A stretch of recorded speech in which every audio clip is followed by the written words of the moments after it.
எங்கள் அன்பு சகோதரிகளே, காலங்களில் மிக புனிதமான காலம் நாம் இன்றைக்கு ஆசைப்பட்டு எதிர்பார்க்கிற ரமலான். ஒரு வினாடி வீணாகிவிடக் கூடாது என்று நாங்கள் ஆசைப்படுகிறோம். எந்த வினாடியில் அல்லாஹ் நம்மை தேர்ந்தெடுப்பான் நமக்கே தெரியாது. ரமலானை எப்படி ஆக்க வேண்டும்? வல்லல் நபி ஸல்லல்லாஹு அலைஹி வஸல்லம் முன்மாதிரி. நான் இந்த மண்ணில் வாழ்வதற்கு பிறந்திருக்கிறேன்.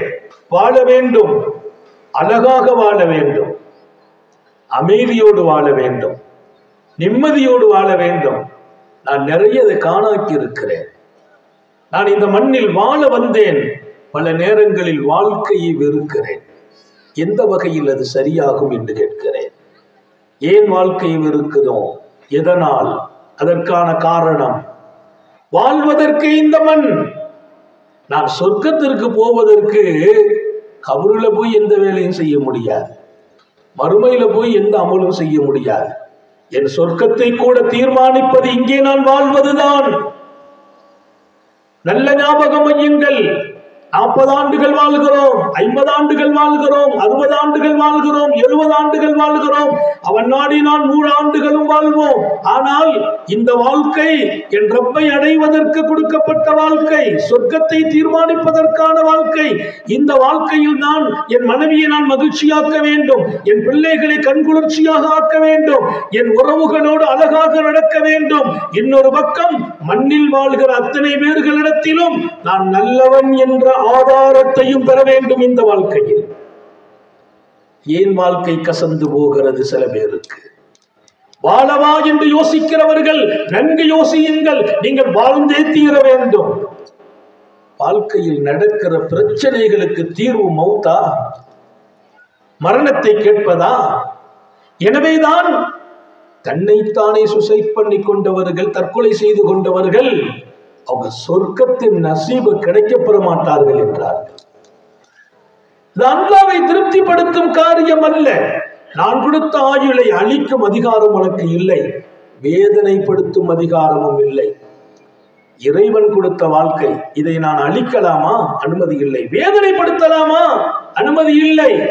என்னை நானே வதைப்படுத்திக் கொண்டால், சில பேர் தன்னைத்தானே வதைப்படுத்திக்கிடுவான். நான் சாப்பிட போறது இல்லை, அப்படி இல்லை, இப்படி இல்லை, சோகமாக கவலையாக. நீ சோகமா கவலையா இருப்பதை உன்னை படைத்தவன் கூட விரும்புவதில்லை. ஏன் சோகம்? ஏன் கவலை? ஏன் நிம்மதி இழக்கிறீர்கள்? இங்கே வாழ வேண்டும். நல்ல ஞாபகம் வையுங்கள். அழகாக வாழ வேண்டும். ஒவ்வொரு நாளும் ஹாப்பியாக வாழ வேண்டும். மகிழ்ச்சி என்னோடு சொத்தது. மகிழ்ச்சி என் வாழ்க்கை. மகிழ்ச்சியை காணாக்குவதா? சந்தோஷத்தை இழப்பதா? என் மனைவி என் மகிழ்ச்சிக்காகவே இறைவன் கொடுத்தான். என் பிள்ளைகளை என் சந்தோஷத்திற்காக கொடுத்தான். அப்படி இருக்க மனைவியை பார்த்தே நான் மகிழ்ச்சியை இழக்கிறேன் என்றால் எங்கோ நான் வாழ்க்கையில் தவறு செய்கிறேன் என்று உணர வேண்டாமா? என் பிள்ளைகள் என் கண்குளிர்ச்சி என்கிறான் அல்லாஹ். என் பிள்ளைகளை கொண்டே நான் சந்தோஷத்தை இழக்கிறேன் என்றால் யாருடைய தவறு? நான் ஒன்றை நான் தெளிவாக சொல்லட்டுமா? படைத்த அல்லாஹ் உங்களை வதப்படுத்துவதையோ, கவலைப்படுத்துவதையோ, கஷ்டப்படுத்துவதையோ, நிம்மதியை இழப்பதையோ அவன் ஒருபோதும் விரும்புவதில்லை. அவன் விரும்புவதில்லை. எனவே வாழ்க்கையின் அழகான அணுகுமுறை மாத்திரம் ஞாபகப்படுத்துவேன். வாழ்வதற்கே வாழ்க்கை. இந்த வாழ்க்கையை கொண்டே நான் என் ரப்பை அடைய வேண்டும். இந்த வாழ்க்கையை கொண்டே நான் சொர்க்கத்தை அடைய வேண்டும். இந்த வாழ்க்கையை கொண்டே நான் என் மனைவியின் சந்தோஷத்தை பெற வேண்டும். என் பெற்றோர்களின் துஆவை பெற வேண்டும். என் பிள்ளைகளை நாடறிய கண்குளிர்ச்சியாக இந்த மண்ணில் வார்த்தெடுக்க வேண்டும். இந்த வாழ்க்கை என்னை விட்டு முடியும் போது என்னை சார்ந்திருப்பவர்கள், சுற்றி இருப்பவர்கள் அத்தனை பேரும் நல்ல மனிதன் என்ற சான்றை தர வேண்டும். அல்லாஹ் அப்படி வாழ தௌஃபீக் செய்வானா? தாய்மார்களுக்கும் சொல்கிறேன், ஒருவர் உங்களை கெட்டவர்கள் என்று சொல்லும் அளவிற்கு வாழ்ந்து விடாதீர்கள். என் பக்கத்தில் வீட்டில் வாழ்கிறவர் எந்த மதமாக இருக்கட்டும், அவர் சொல்ல வேண்டும் இவர் நல்ல மனிதன் என்று. எல்லோரிடத்திலும் நல்ல மனிதன் என்ற சான்றிதழ் பெறுங்கள். யாரையும் எந்த சூழலிலும் கஷ்டப்படுத்தி விடாதீர்கள். யாரின் மனசையும் காயப்படுத்தி விடாதீர்கள். தாயை, தந்தையை, பிள்ளைகளை, மனைவியை, உறவுகளை, உடன்பிறப்புகளை, நம்மை சுற்றி வாழ்கிற சகோதரர்களை மனசு நோவும்படி நடந்து விடாதீர்கள். நான் நல்லவன் என்ற முத்தாய்ப்பான அந்த பெயரை இழக்க நேரிட்டு விடக்கூடாது. இது எல்லாவற்றையும் மொத்தமாக கிடைக்க தருகிற ஒரு காலம் ரமலான். ரமலான்ல நான் சொன்னது பூரா நீங்க எழுதணும், மனசுல பதிச்சு வச்சுக்கணும். இது எல்லாம் மொத்தமா கிடைக்கும், ரமலானில் கிடைக்கும். ஏன்? வல்லல் நபி ஸல்லல்லாஹு அலைஹி வஸல்லம் 3 பேர்களின் பிரார்த்தனையை படைத்தவன் என்றைக்கும் மறுக்க மாட்டான் என்றார்கள். 3 பேர்களின் பிரார்த்தனையை படைத்தவன் என்றைக்கும் மறுக்க மாட்டான். நம்ம அல்லாஹ்ட்ட கேட்கிறோம், கொடுக்கிறவன் கேட்டா கொடுக்கிறேன்னு வாக்களிச்சிருக்கிறோம். தாய்மார்களே, என்ன ஒரு கஷ்டம் வந்தாலும் அல்லாஹ்ட்ட கேளுங்க, மனுஷன்ட்ட கேட்காதீங்க. மனுஷன் கொடுக்கிற தகுதியில இல்லை. காலம் சுருங்கி போயிருக்கிறது. கொடுத்தாலும் அவன் அதை கொண்டு நான் கொடுத்துட்டேனே என்று சந்தோஷம் படுறது இல்லை. அவன்கிட்ட வந்து கேட்டுட்டானே என்று வருத்தப்படுகிறான். கொடுத்த பின்னால் சொல்லி காட்ட துடிக்கிறான். ஆனால் உங்களை படைத்தவன் கேளுங்கள் கொடுக்கிறேன் என்கிறான். நீங்கள் வாசலை தட்டுங்கள். நபிகள் நாயகம் ஸல்லல்லாஹு அலைஹி வஸல்லம் அன்னை ஆயிஷா நாயகி ரலியல்லாஹு அன்ஹாவை கூப்பிட்டு சொன்ன வார்த்தை, தாவிமி கரஅ பாபில் ஜன்னா, ஆயிஷா சொர்க்க வாசலை தட்டுங்கள் என்றார்கள். சொர்க்க வாசலை தட்டுங்கள். நான் ரகசியமா கேட்டாலும் அவனுக்கு தெரியும், நான் சத்தமா கேட்டாலும் அவனுக்கு கேட்கும், நான் மெதுவாக கேட்டாலும் அவனுக்கு கேட்கும். அவன் எங்க இருக்கிறான்? வானத்துக்கு மேல பார்த்து அங்கே இருக்கிறதாக முடிவு செய்கிறீர்களா? உங்களை படைத்தவன் எங்கே? அவன் உங்களுடனேயே இருக்கிறான். உங்களை விட்டும் அவன் தூரம் இல்லை. நீங்கள் இருக்கும் இடமெல்லாம் அவன் இருக்கிறான். இறைவன் இல்லாத இடம் எது? இறைவன் உங்களோடு இருக்கும் போது இறைவனுக்கு மாற்றமாக எப்படி நடக்க மனம் தோணுகிறது? அவன் நம்மோடு இருக்கிறான் என்கிற வார்த்தையை திருக்குர்ஆன் சொல்கிறது. வஹுவ மஅக்கும் ஐனமா குந்தும்.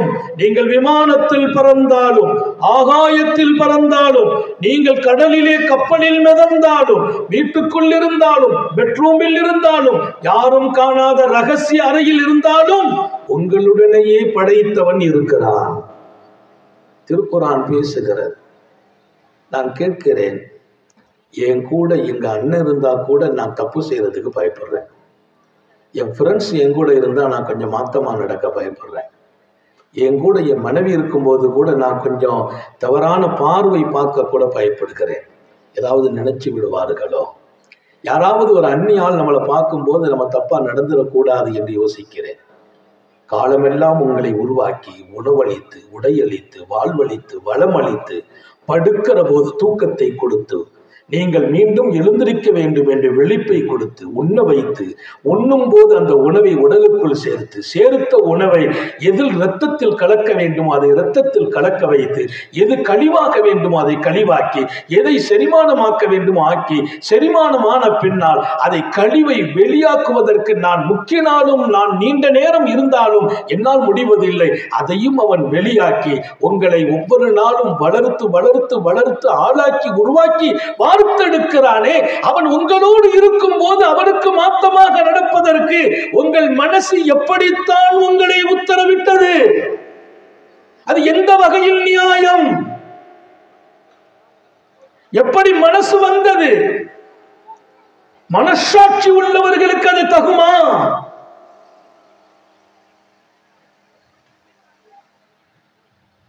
அவன் இல்லை என்றால் நான் வாழவே முடியாது. என்னோடு அவன் இருப்பதால் நான் நடக்கிறேன், அசைகிறேன், படுக்கிறேன், விழிக்கிறேன். அவன் இல்லை, நான் என்ன செய்வேன்? இறைவன் நம்மை வாழ வைத்தான், வளர வைத்தான், உறங்க வைத்தான், விழிக்க வைத்தான். பிரச்சனை என்று வந்த போது கொடுத்து பார்த்தான். பிரச்சனையை கொடுத்த போது என் பக்கம் நெருங்குகிறானா என்று பார்த்தான். நெருங்கிய போதும் இணைத்துக் கொண்டான், தூரமான போதும் மீண்டும் இணைய வேண்டுமே என்று அவனே ஆசைப்பட்டான். அன்பர்களே, 3 பேர்களின் பிரார்த்தனை அவன் மறுப்பதில்லை. கண்மணி நாயகம் ஸல்லல்லாஹு அலைஹி வஸல்லம் சொல்வார்கள், அதில் ஒருவர் தன் தாய் பெற்றோர்கள் தந்தையும் செய்யும் பிரார்த்தனை மறுக்கப்படுவதில்லை. பிள்ளைகளுக்காக அம்மா கேட்கிற துவா, தகப்பனார் கேட்கிற துவா, இன்னைக்கு நான் கொஞ்சம் நல்லா இருக்கிறேன், லட்சோப லட்ச இதயங்களில் அல்லாஹ்வின் நினைவை கொடுக்கிற ஒரு இடத்தில் இறைவன் வாழ வைத்தார். என்னுடைய முயற்சி எல்லாம் இல்லை, என் தாய் தந்தையர்களின் நல்ல துவா. தாய் தந்தையர்களின் துஆ, பெற்றோர்களின் துஆ மறுக்கப்படாது என்று முத்தம நபிகள் ஸல்லல்லாஹு அலைஹி வஸல்லம் சொல்வார்கள்.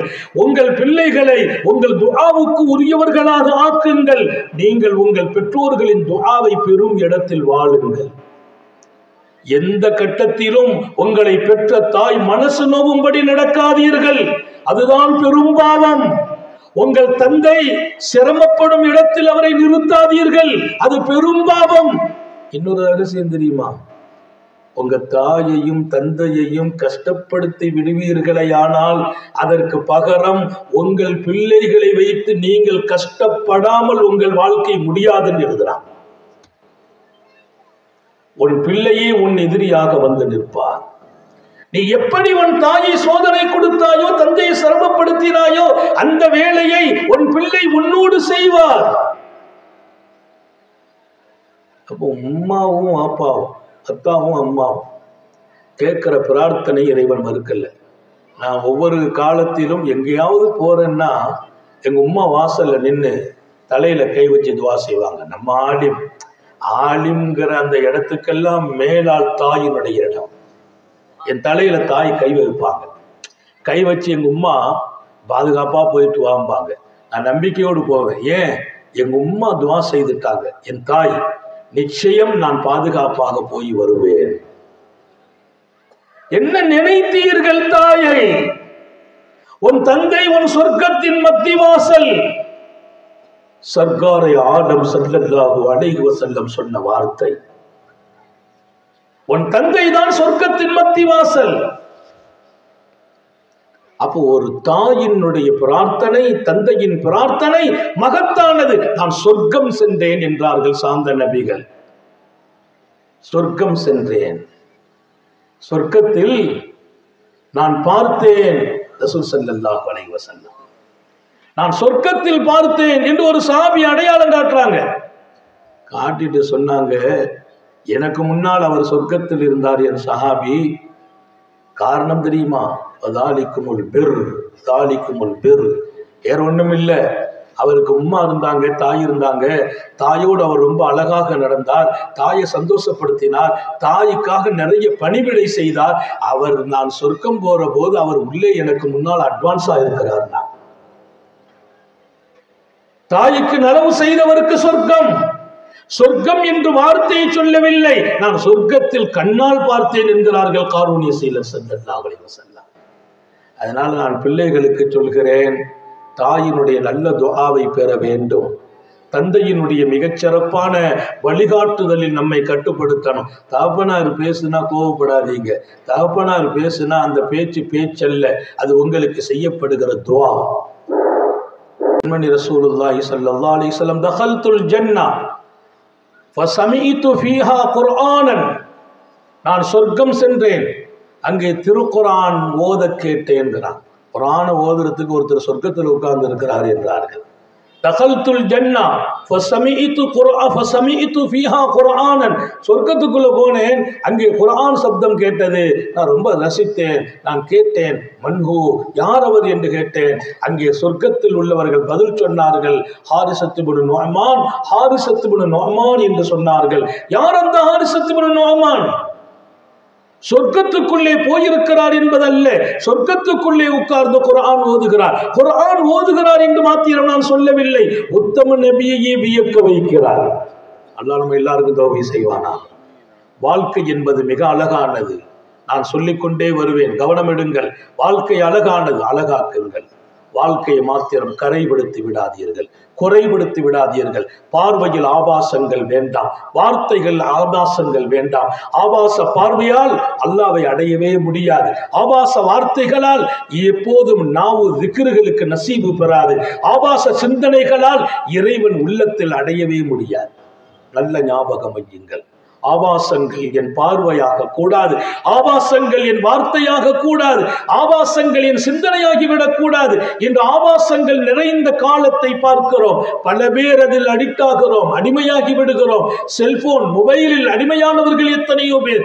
இன்பங்களை இழக்கிறோம். நான் சொல்வேன், இன்பமில்லாத வணக்கம் அது எப்படி சரியாகும்? இன்பமில்லாத குர்ஆன் அது எப்படி இன்பமாகும்? இன்பமில்லாத தியானம் திக்ர் அதில் என்ன சுவை கிடைக்கும்? வாருங்கள், படைத்தவனை நோக்கி வாருங்கள், அல்லாஹ்வை நோக்கி வாருங்கள், அருள் பெறுவீர்கள் என்று சொல்கிறேன். அவன் பக்கம் நீங்கள் வாருங்கள். வஅய்ன தذهبون, எங்கே போகிறீர்கள்? அல்லாஹ் கேட்கிறான். வஅய்ன தذهبون, எங்கே போகிறீர்கள்? திருக்குர்ஆன் சொல்லும், இர்ஜிஇ இலா ரப்பிக், உன் ரப்பை நோக்கி மீண்டும் வா. அல்லாஹ் கூப்பிடுற வார்த்தை பாருங்க, இர்ஜிஇ, மீண்டும் வா. என் பக்கமே நீ இருந்தாய், நானே உன்னை அனுப்பினேன், இப்போது என்னை விட்டு விலகி போகிறாய், என் பக்கம் திரும்பி வா என்று கூப்பிட்டான் அல்லாஹ். இர்ஜிஇ இலா ரப்பிக், உன் ரப்பின் பக்கம் திரும்பி வா என்று நம் ஆன்மாவுக்கு கட்டளை இடுகிறான். அவன் பக்கம் நான் திரும்பி போக வேண்டுமா? இல்லையா? போய்த்தானே ஆக வேண்டும். ஒமாலிய லா அஅ்புதுல்லதி ஃபதரனி வ இலைஹி துர்ஜஊன், என்னை படைத்தான், முன்மாதிரியின்றி படைத்தான். எங்கே எலும்பு வைக்கணுமோ அங்கே எலும்பு வைத்தான், எங்கே கண்ணை வைக்கணுமோ அங்கே கண்ணை வைத்தான், மூக்கை வைக்க வேண்டிய இடத்தில் மூக்கை வைத்தான், 2 கைகளை, அழகான 5 விரல்களை அவன் வைத்தான். இதில் அவன் மாற்றி வைத்திருந்தால், மூக்கை வைக்கும் இடத்தில் கண்ணை வைத்திருந்தால், அல்லது கண்ணையின் பின்னால் வைத்திருந்தால், வித்தியாசமான பிள்ளைகளும் பிறக்கிறார்கள். அழகாக அமைத்து கொண்டு வந்தானே, அப்படிப்பட்டவனாக என் ரப்பு இருக்கும் போது நான் வணங்க வேண்டுமா இல்லையா என்று அவர் கேட்பார். அதை அல்லாஹ் யாசீனிலேயே பதிவு செய்தான். சாயிபு யாசீன் பேசின வார்த்தை, சாயிபு யாசீன்னா யாசீன் உடையவர், அவர் பேசினாராம், ஒமாலியலா புதுல்லதி, என்னை படைத்தவனை நான் எப்படி வணங்காமல் இருப்பது?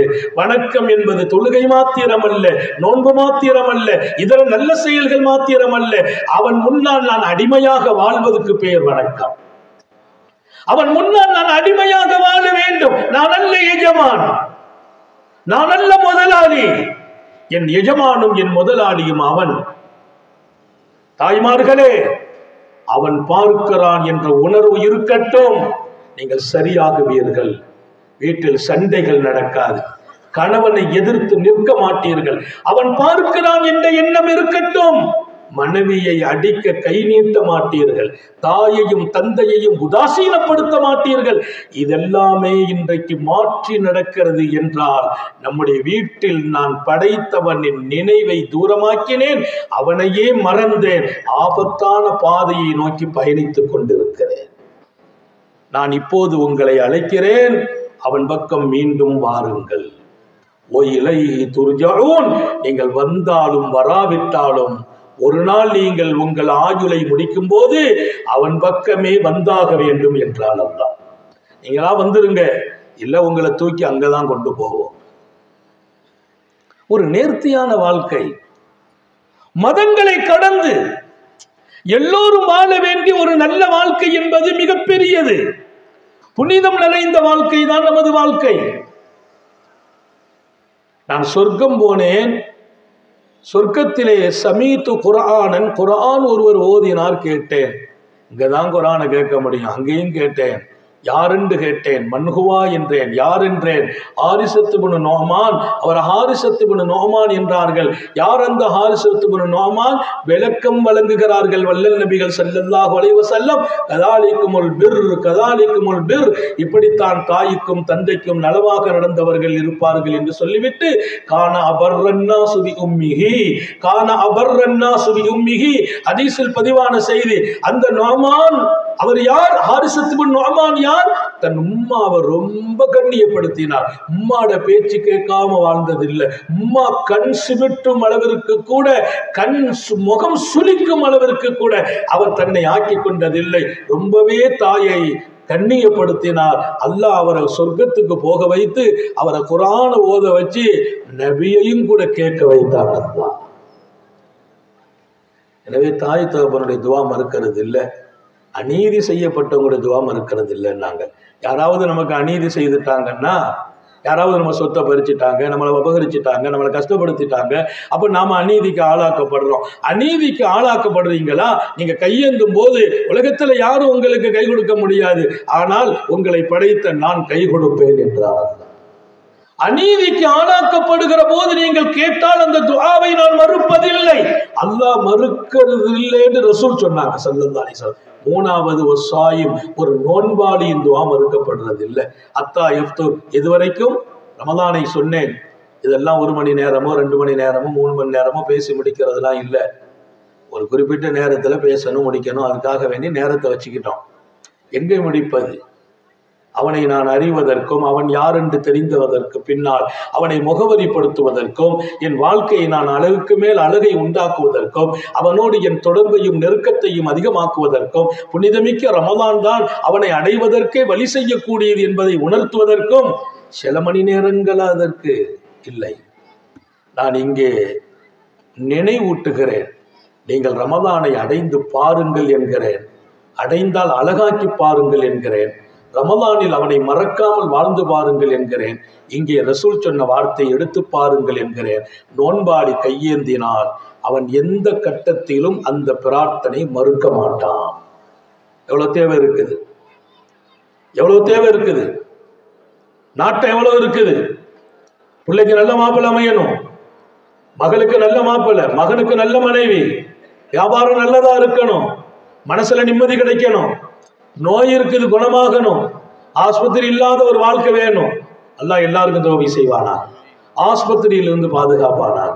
ஆஸ்பத்திரிக்கு போகாத ஒரு வாழ்க்கை வேணும், மாத்திரையும் மருந்துமாக வாழ்ந்து விடக்கூடாது, ஆபாசம் இல்லாத ஒரு உலகம் வேணும். எவ்வளவு தேவை, எல்லா தேவையையும் மொத்தமாக நீங்கள் கேட்டால் கொடுக்கிற காலம் நீங்கள் நோன்பாளியாக இருந்து கேட்கிற காலம் என்கிறார்கள் சாந்த நபிகள் சர்க்காரை ஆலம் ஸல்லல்லாஹு அலைஹி வஸல்லம். இப்ப நோன்பை விட என்ன இருக்குது? அபூ உமாமத்துல் பாஹிலி ரலியல்லாஹு அன்ஹு சர்க்காரை ஆலம் ஸல்லல்லாஹு தர்பாருக்கு வந்தார்கள். யா ரசூலல்லாஹ், பெருமானாட்ட கேட்கிறாங்க, எனக்கு ஒரு காரியத்தை சொல்லணும், அந்த காரியத்துல நான் ஜெயிக்கணும், நிம்மதி பெறணும், சந்தோஷம் கிடைக்கணும், டோட்டல் லைஃப் அழகாகணும். ரசூல் ஸல்லல்லாஹு அலைஹி வஸல்லம் சஹாபாக்கள் கேட்ட வினோதம் அது. நான் எடுத்தால் நடந்தால் இனி நான் நல்லா இருக்கணும், என் வாழ்க்கை ரொம்ப அழகா இருக்கணும், நீட்டா இருக்கணும், நிம்மதியா இருக்கணும், எல்லாம் கிடைக்கணும், எல்லாவற்றுக்கும் மேலாக எல்லாவற்றையும் கண்காணிக்கிற என் ரப்பே கிடைக்கணும். அல்லாஹ் எல்லாருக்கும் தௌபீக் செய்வாங்க. கொஞ்சம் ஆமீன் சொல்லுங்க, கிடைச்சிட்டுனா நீங்களும் நானும் பாக்கியமானவங்க. ஆமீன் சொல்றதுக்கு ரொம்ப தயக்கமா இருக்கிறீங்களா அல்லது கொஞ்சம் கவனத்துல இங்க இருக்கிறீங்களான்னு தெரியல. கவனம் இங்க இருந்தாலும் ஆமீன் சொல்றதுங்கிறது நம்ம கேட்கறத தாண்ட அர்த்தம்.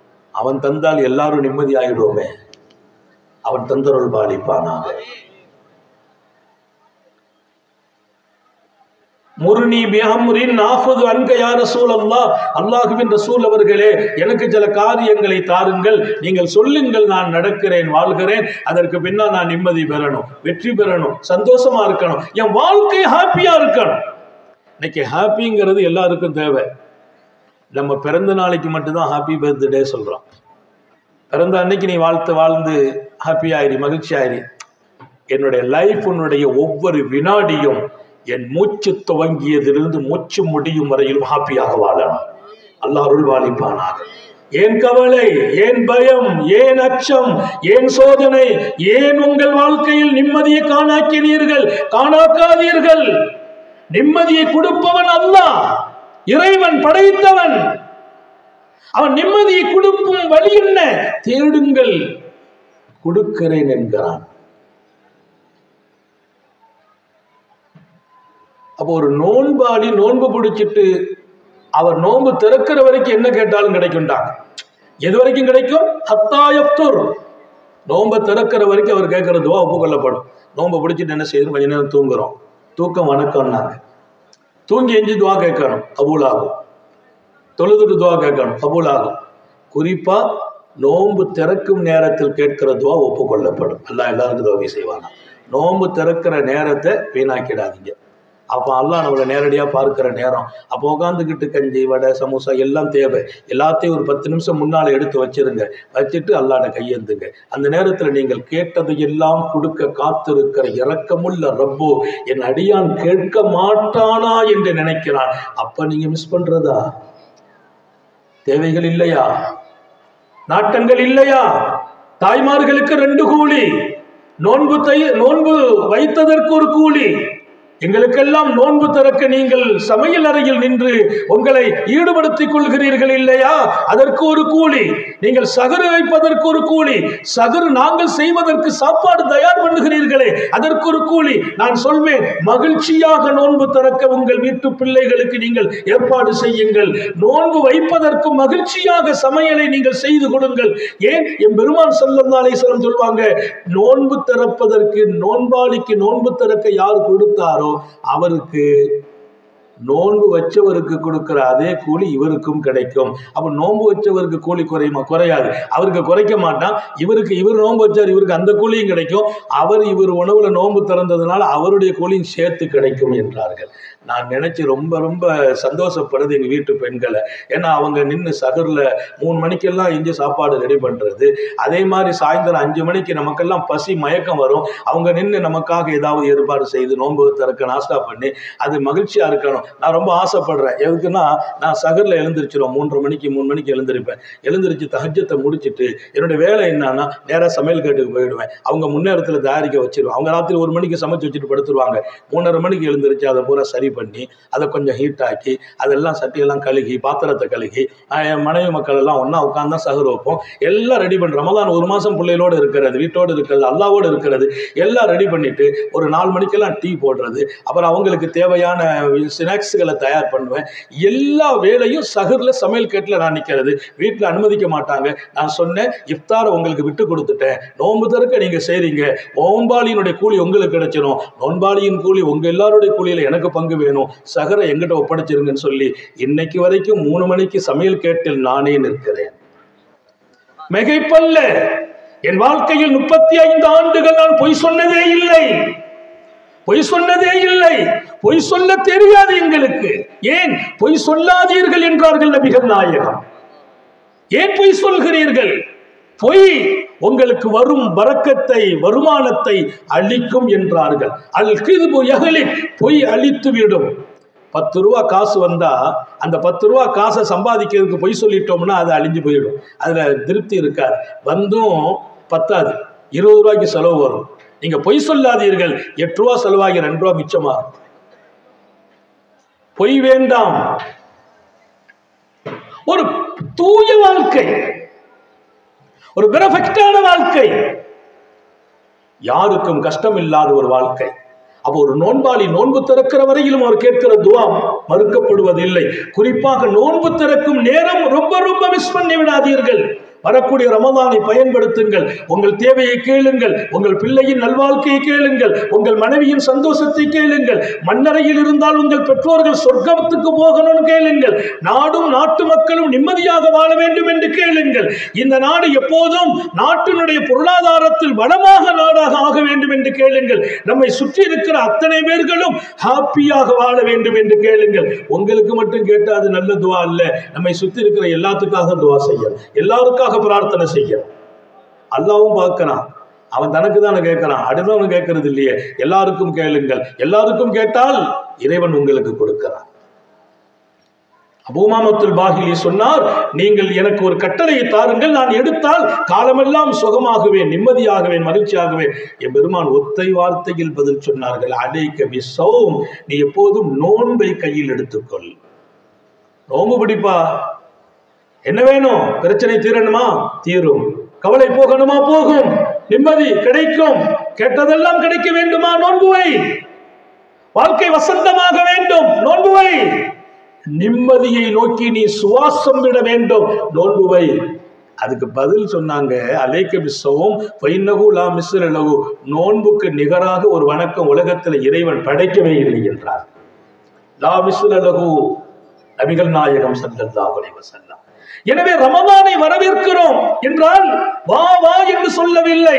ரமலானை நாங்கள் அடைய வேண்டும், அருளை சுமக்க வேண்டும், அல்லாஹுவையே அடைய வேண்டும். அல்லாஹ் தௌஃபீக் செய்வானா. ரமலானுக்கு முந்தி சஹாபாக்கள் 10 நாள் 15 நாள் பயணமே போக மாட்டாங்களாம்.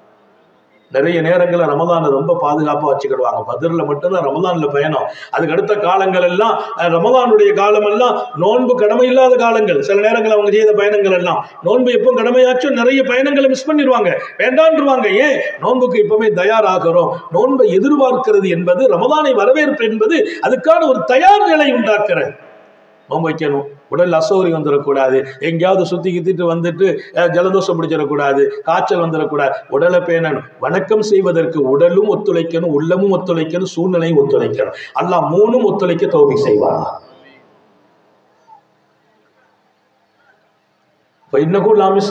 அதுக்கு நிகர் ஒன்றும் இல்லை என்றார்கள் நபிகள் நாயகம். நோன்புக்கு நிகர் ஒன்று உண்டா? இல்லை. அதுக்கு அல்லாஹ் தன்னை சொல்றான், லைஸ கமிஸ்லிஹி ஷை. அல்லாஹ்வுக்கு நிகர் ஒண்ணுமே இல்லை. இறைவனுக்கு நிகர் ஏதாச்சும் இருக்கா? இவரை பார்த்தா இறைவனை மாதிரி இருக்கான்னு சொல்ல முடியுமா? இறைவனுக்கு நிகரா இவர் இருக்கிறான்னு சொல்ல முடியுமா? சொல்ல முடியாது. இறைவனுக்கு நிகர் யாரும் இல்லை, இறைவனுக்கு நிகர் எதுவும் இல்லை, நோன்புக்கும் நிகர் எதுவும் இல்லை. எனவேதான் உலகத்தில் நீ தொழுதா கூலி கொடுக்கிற, ஜகாத்து கொடுத்தா கூலி கொடுக்கிற, நீ 4 பேருக்கு நல்லது செய்தா கூலி கொடுக்கிற, நீ நோன்பு வை, விரதம் இரு. விரதம்னா சும்மா 1 மணி நேரம் 2 மணி நேரம் இல்லை. விடிய காலம் 4 மணிக்கு எஞ்சி நான் நோன்பு வைக்கணும். சாயந்தரம் 6:30 வரைக்கும் பச்சை தண்ணி குடிக்கக்கூடாது. மாத்திரம் அல்ல, ஒரு சின்ன பொருள் என்னை மீறி தொண்டைக்குள்ள போயிடக்கூடாது. அவ்வளவு கவனம். வாயலம்புற போது கூட ஒரு சொட்டு உள்ள போயிடக்கூடாது. அவனுக்காகவே நீ அப்படி நோன்பு இரு. அந்த நோன்பினுடைய பலன் என்ன தெரியுமா? தொழுகைக்கு கூலி, தர்மத்துக்கு கூலி, நல்லது செய்தால் கூலி. நோன்புக்கு கூலி, நானே கூலி. அஸ்ஸௌமுலி, நோன்பு எனக்கு, நானே நோன்புக்கு கூலி. படைத்தவன் சொன்னான். இங்கே நபி பெருமானார் ஸல்லல்லாஹு அலைஹி வஸல்லம் ஏன் தெரியுமான்னு சொல்ற மாதிரி, நோன்புக்கு நிகர் வணக்கமே இல்லப்பா, இறைவனுக்கு நிகர் இல்லை. இப்ப நம்ம விளங்குறோம், நிகரற்ற இறைவன் நிகரற்ற நோன்புக்கு கூலியாகவே ஆகிறான். என்ன தவம் செய்தோமோ, என்ன தவம் செய்தோமோ, ரமலான் என்ற ஒரு வெகுமதியை இரக்கமுள்ள ரப்பு எமக்கு கொடுத்தான். இரக்கமுள்ள ரப்பு நமக்கு கொடுத்தான் ரமலானை. என்ன தவம் செய்தோமோ. எனவே நோன்பு எப்படி இருக்க வேண்டும்? நபிகள் நாயகம் ஸல்லல்லாஹு அலைஹி வஸல்லம் மின் ஸாயிமின் லைஸ லஹு மின் ஸியாமிஹி இல்லல் அக்ஷு வல் ஜூ. எத்தனையோ நோன்பாளிகள் நோன்புக்காக எழுந்திருச்சாங்க, சஹர் வச்சாங்க, 4 மணிக்கு சாப்பிட்டாங்க. அப்புறம் சஹரில் இருந்து கொஞ்சமே தண்ணி கூட குடிக்காம தாகித்தவர்களாக, சாப்பிடாம பசித்தவர்களாக இருந்தாங்க. அதை கொண்டு அவங்க அல்லாஹ்வை அடையணும், கூலி கிடைக்கணும், கேட்டதெல்லாம் கிடைச்சிருக்கணும். ஆனா ஒண்ணுமே கிடைக்கல, எல்லாமே மிஸ் ஆகி போச்சு. அப்ப என்னங்க கிடைச்சிச்சு? அவங்க பசியோடு இருந்தாங்க, அவ்வளவுதான். தாகமா இருந்தாங்க, அவ்வளவுதான். அந்த நோன்புக்கு கிடைக்கிற லாபமோ, பரக்கத்தோ, நிம்மதியோ, சந்தோஷமோ, வெற்றியோ, ஹாப்பியோ கிடைக்காமல் போனது என்று சில பேர்கள் மீது வருத்தப்படுறாங்க. கம்மின் சாயும், எத்தனையோ நோன்பாளிகள் லைஸலஹு மின் ஸியாமிஹி, அவர் கஷ்டப்பட்டு நோன்பு வைத்தார். அந்த நோன்பில் என்ன லாபம் கிடைக்கணும், பலன் கிடைக்கணும், படைத்தவனே கிடைக்கணுமே, அவருக்கு கிடைக்கல. என்ன கிடைச்சிச்சு? இல்லல் அக்ஷு வல் ஜூ, அவர் தாகமா இருந்தார், தண்ணி குடிக்காம இருந்தார், சாப்பிடாம இருந்தார். அது மட்டும்தான் என்றார்கள் நபிகள் நாயகம். அந்த நோன்பாளியாக நாம் ஆகிவிடாமல் பாதுகாப்பான. என்ன? சாப்பிடல, தண்ணி குடிக்கல, ஆனா நோன்பு வச்சுட்டு தப்பான வேலை செய்யறார், நோன்பு வச்சுட்டு போய் சொல்லிட்டு இருக்கிறார், நோன்பு வச்சுட்டு தப்பான பார்வை, நோன்பு வச்சுட்டு தப்பான செயல், நோன்பு வச்சு மனைவியை கஷ்டப்படுத்துகிறார், நோன்பு வைத்து பக்கத்து வீட்டுக்காரருக்கு சிரமம் கொடுக்கிறார், நோன்பு வைத்த பின்னால் வாழ்க்கையில அனுமதிக்கப்படாத காரியங்களில் ஈடுபடுகிறார். அவர் நோன்பில் என்ன பலன்? நோன்பால் கிடைக்க வேண்டிய லாபம் கிடைக்க பெறாமல் போகிறார். நான் உங்களை எல்லாம் கவலையோடு சொல்கிறேன், வெறும் தாகமும் பசியும் உடைய நோன்பாடியாகி விடாதீர்கள். நோன்பின் ஒவ்வொரு நிமிடமும் கோல்டு வினாடிகள், நோன்பின் ஒவ்வொரு நிமிடமும் கோல்டு வினாடிகள், ஒவ்வொரு நிமிடமும் கண்போன்று காக்கப்பட வேண்டும். ஹாரூனியன் அல்லாஹ்வை சந்தோஷப்படுத்த வேண்டும். நோம்பு முறிக்கிறதுக்கு 10 காரியம் இருக்குது. சாப்பிட்டா நோம்பு முறியும், நிறைய சாப்பிட்டு வாமிட்டான நோம்பு முறியும். இப்படியெல்லாம் நிறைய விளக்கம், 10 காரியம். அதையெல்லாம் சொல்கிற நேரம் இல்லை. நான் துவங்கி கிட்டத்தட்ட 3/4 மணி நேரம் நிறைவுபடுத்தினேன். இன்னும் ஒரு சில நிமிடங்கள் இங்கே தொடருவேன். நோன்பு 10 விஷயம் முறிக்கும். நம்ம எல்லாம் தெரிஞ்சிருக்கிறோம் எதனாலெல்லாம் நோன்பு முறியும். எக்ஸ்ட்ரா ஒரு 5 விஷயம் நோன்பு முறிக்கும் நாங்கள் நபிகள் நாயகம். ஹம்சுன் யுஃபத்திருன ஸாயிம், 5 விஷயம் நோன்பாளியின் நோன்பு முறிக்கும். அது என்ன நாயகமே? அல் கிதுப், நோன்பு வைத்துக் கொண்டு நீ பொய் சொன்னால் நோன்பு முறிந்து போகும். பொய் எவ்வளவு பெரிய பாதிப்பு. கிட்டத்தட்ட நோன்பாளிக்கு ஒரு பெரிய சுன்னத்து என்னன்னா, அதிக நேரம் மௌனமா இருக்கணும், பேசவே கூடாது. வாய் திறந்துட்டாலே வருத்தமாகுது. யாரையாவது கஷ்டப்படுத்திடுறோம், யாரையாவது காயப்படுத்திடுறோம், யாரையாவது கொஞ்சம் கஷ்டமா பேசிடுறோம், அவங்க மனசு உடைஞ்சிடுறாங்க. அதனால்தான் நபிகள் நாயகம் ஸல்லல்லாஹு அலைஹி வஸல்லம் சொல்வார்கள், உன்னை யாராவது பேசினால், திட்டினால், சாபமிட்டால், இன்னி சாயும், நான் நோன்பாளி என்று மட்டும் சொல். எவ்வளவு அற்புதமான ஹதீஸு. ஒரு நோன்பாளியை வயிறு சத்தமா யாராவது திட்டாங்கன்னா, நீ நோன்பு வச்சிருக்க, யாராவது உன்னை திட்டுறாங்க, யாராவது உன்னை குறை சொல்றாங்க, யாராவது உன்னை அடிச்சுட்டாங்க, நீ அதுக்கு பதில் அடிக்காதே, பதில் பேசாதே. என்ன பண்ணது? இன்னி சாயும், நான் நோன்பாளின்னு சொல்லிடு. அப்படின்னா என்ன அர்த்தம்? நான் பேச மாட்டேன், நான் உனக்கு பதில் சொல்ல மாட்டேன், உன்னை திட்ட மாட்டேன், மீண்டும் கை நீட்ட மாட்டேன், நான் நோன்பாளி. ஒரு நோன்பாளி என்றால் நான் கட்டுப்பாடு உடையவன், பாதுகாப்புக்குரிய வாழ்க்கையில் இருக்கிறேன். அந்த ஹதீஸ்ல நான் நோன்பாளின்னு சொல்லிடுன்னு அர்த்தம் இல்லை. நான் நோன்பாளினா மீண்டும் உனக்கு பகரம்லாம் நான் செய்யறதுக்குள்ள இடத்துல இல்லைன்னு அர்த்தம். பேசக்கூட மாட்டேன்னு அர்த்தம். சௌமுக்கு ஒரு வார்த்தைக்கு பொருள் ஒன்று இருக்குது, மௌனம். சௌமுக்கு இன்னொரு பொருள் என்ன? மௌனம். ரமலான்ல நீண்ட நேரம் மௌனம் காத்து விடுங்கள். ரமலான்ல செய்ய வேண்டிய நிறைய அமல்களில் விசேஷமான 4 அமல்கள் விட்டு விடாதீர்கள். அதிக நேரம் குர்ஆன் ஓதுங்கள். குர்ஆனோடு ரமலான், குர்ஆனோடு ரமலான், ரமலானோடு குர்ஆன். ரசூல் ஸல்லல்லாஹு அலைஹி வஸல்லம் ஒவ்வொரு வருடத்திலும் ஒவ்வொரு மாதத்திலும் குர்ஆனை ஓதுவார்கள். ரமலானில் ஜிப்ரீல் அலைஹிஸ்ஸலாம் வந்து ரசூலிடத்திலே குர்ஆனை கேட்பார்கள். ரசூல் சொல்வார்கள், அதிக நேரம் ஜிப்ரீலோடு ரமலானில் குர்ஆனோடு ரசூல் வாழ்ந்தார்கள். நபிகள் நாயகத்தை தவிர யார் ரோல் மாடல் என்று கேட்கிறேன், அழகிய முன்மாதிரி யார் என்று கேட்கிறேன். எனக்கிடையே வாழ்ந்து கொண்டே இருந்தார்கள், இன்றைக்கும் இருக்கிறார்கள். வஅலமு அன்ன ஃபீக்கும் ரசூலல்லாஹ், அறிந்து கொள்ளுங்கள் உங்களுக்கிடையே என் ரசூல் வாழ்கிறார்கள். அல்லாஹ் சொன்னார். எப்படி வாழ்கிறார்கள்? நான் இன்னைக்கு இந்த உட்கார்ந்து இருக்கிறேன்னா இங்கே ரசூலுல்லாஹ் என்னோடு இருக்கிறார்கள். எனவேதான் எப்படி பேச வேண்டுமோ அப்படித்தான் நான் பேச முடியும், எப்படி பார்க்க வேண்டுமோ அப்படித்தான் பார்க்க முடியும். நான் படுக்க போகிறேன், அங்கே ரசூலுல்லாஹ் என்னோடு இருக்கிறார்கள். எப்படி படுக்கணும்? வலது பக்கமாக நான் சாய்ந்து படுக்க வேண்டும். நான் அங்கே படுக்கிறேன், அப்படி படுத்தேன். ஏன்? ரசூலுல்லாஹ் இருக்கிறார்கள், அவங்க சொன்னாங்க வலது பக்கமா சாய்ந்து படு. அப்புறம் பெட்டை எடுத்து உதறினேன், அங்கே ரசூலுல்லாஹ் இருந்ததால் உதறினேன். என்ன உதறினேன்? நீ படுக்கிறதுக்கு முந்தி ஒரு தடவை உன் பெட்டை உதறிக்கொள், அதுதான் என் சுன்னத் என்றார். ரசூலுல்லாஹை பார்க்காத வாழ்க்கை வாழ்க்கையா என்றுதான் நான் கேட்பேன். அல்லாஹ் மௌத்துக்கு முன்னால் அவங்கள பார்க்க தௌஃபீக் செய்வாராம். நமக்கு என்ன பெருமை, நமக்கு என்ன பெருமை? பெருமையெல்லாம் அல்லாஹ்வுக்கே சொந்தம். நமக்கு என்ன பெருமை? பெருமையெல்லாம் அவனுக்கு சொந்தம். நம்மை எல்லா நிலைகளையும் கொடுத்து, அவனுடைய அருளை கொடுத்து, அன்பை கொடுத்து, அவனுடைய வாழ்க்கை வாழ்வதற்கான வாய்ப்பை கொடுத்து நம்மை பெருமைப்படுத்தி அவனே பார்க்கிறான். அவளை கொஞ்சம் பெருமைப்படுத்தி பார்க்கறது அல்லாஹ். நான் என்ன பெருமைப்படுத்திக்கிட்டேன்னா மக்கள் பார்வையில் உன்னை சிறுமையாக காட்டுவான் என்றார்கள் நபிகள் நாயகம். அல்லாஹ் நம்ம எல்லாரையும் பாதுகாப்பான. பொய் சொல்லாதீர்கள். ஹம்சுன் யுஃபத்திருன ஸாயிம், 5 காரியம் நோன்பை முறிக்கும். ஒன்று பொய் சொல்றது. அப்படின்னா நோன்பு முறிக்கும், நோன்பு எல்லாம் போயிடும் அப்படி இல்லை. நோன்புக்கு உள்ள கூலி கிடைச்சுக்கிடும், நோன்பு கிடைக்கும். நோன்பு கதாலாம் செய்ய வேண்டியது இல்லை. நோன்பை கொண்டு என்னென்ன பலன், லாபம், பரக்கத், ஆபி, மகிழ்ச்சி, நிம்மதி, சந்தோஷம் கேட்டதெல்லாம் கிடைக்கும். இறைவனே கிடைக்க வேண்டுமே, அது கிடைக்காது. ஏதோ ஒரு 5 வேளை தொழுகிற மாதிரி நோன்பை நினைச்சுக்கிடாதீங்க. குர்ஆன் எடுத்து ஓதுற மாதிரி நோன்பை நினைச்சுக்கிடாதீங்க. நோன்புங்கிறது ஒரு நாள் நீங்க பிடிச்சிட்டீங்கன்னா அந்த நோன்புக்கு பின்னால் உங்கள் லைஃபுடைய டோட்டலே மாற்றப்படும், உங்கள் தலைவிதியே மாற்றப்படும், உங்கள் பிரச்சனை தீர்க்கப்படும், உங்கள் தேவைகள் நிறைவேற்றப்படும். நீங்கள் நினைத்ததெல்லாம் நடத்தி காட்டுவான் சக்தி உள்ள இறைவன். ஒரு நோன்பு உங்களுக்கு கிடைத்ததா? 1000 முறை நன்றி சொல்லுங்கள். அவன் நாடாவிட்டால் கிடைத்தே இருக்காது. வயசாயிட்டு நோன்பு விட்டுறாதீங்க, வெளியூருக்கு போறேன் நோன்பு விட்டுறாதீங்க, தலைவலிக்குது நோன்பு விட்டுறாதீங்க. ஒரு நோன்பு எந்த சூழலும் விடப்படக்கூடாது. அனஸ் பின் மாலிக் ரலியல்லாஹு அன்ஹுவை பற்றி இமாம் புகாரி ரஹ்மத்துல்லாஹி ஹதீஸ்ல பதிவு செய்யறாங்க. தன் வயது முதிர்ந்த காலத்தில் அனஸ் பின் மாலிக் அவங்க நோன்பு வைக்க முடியல.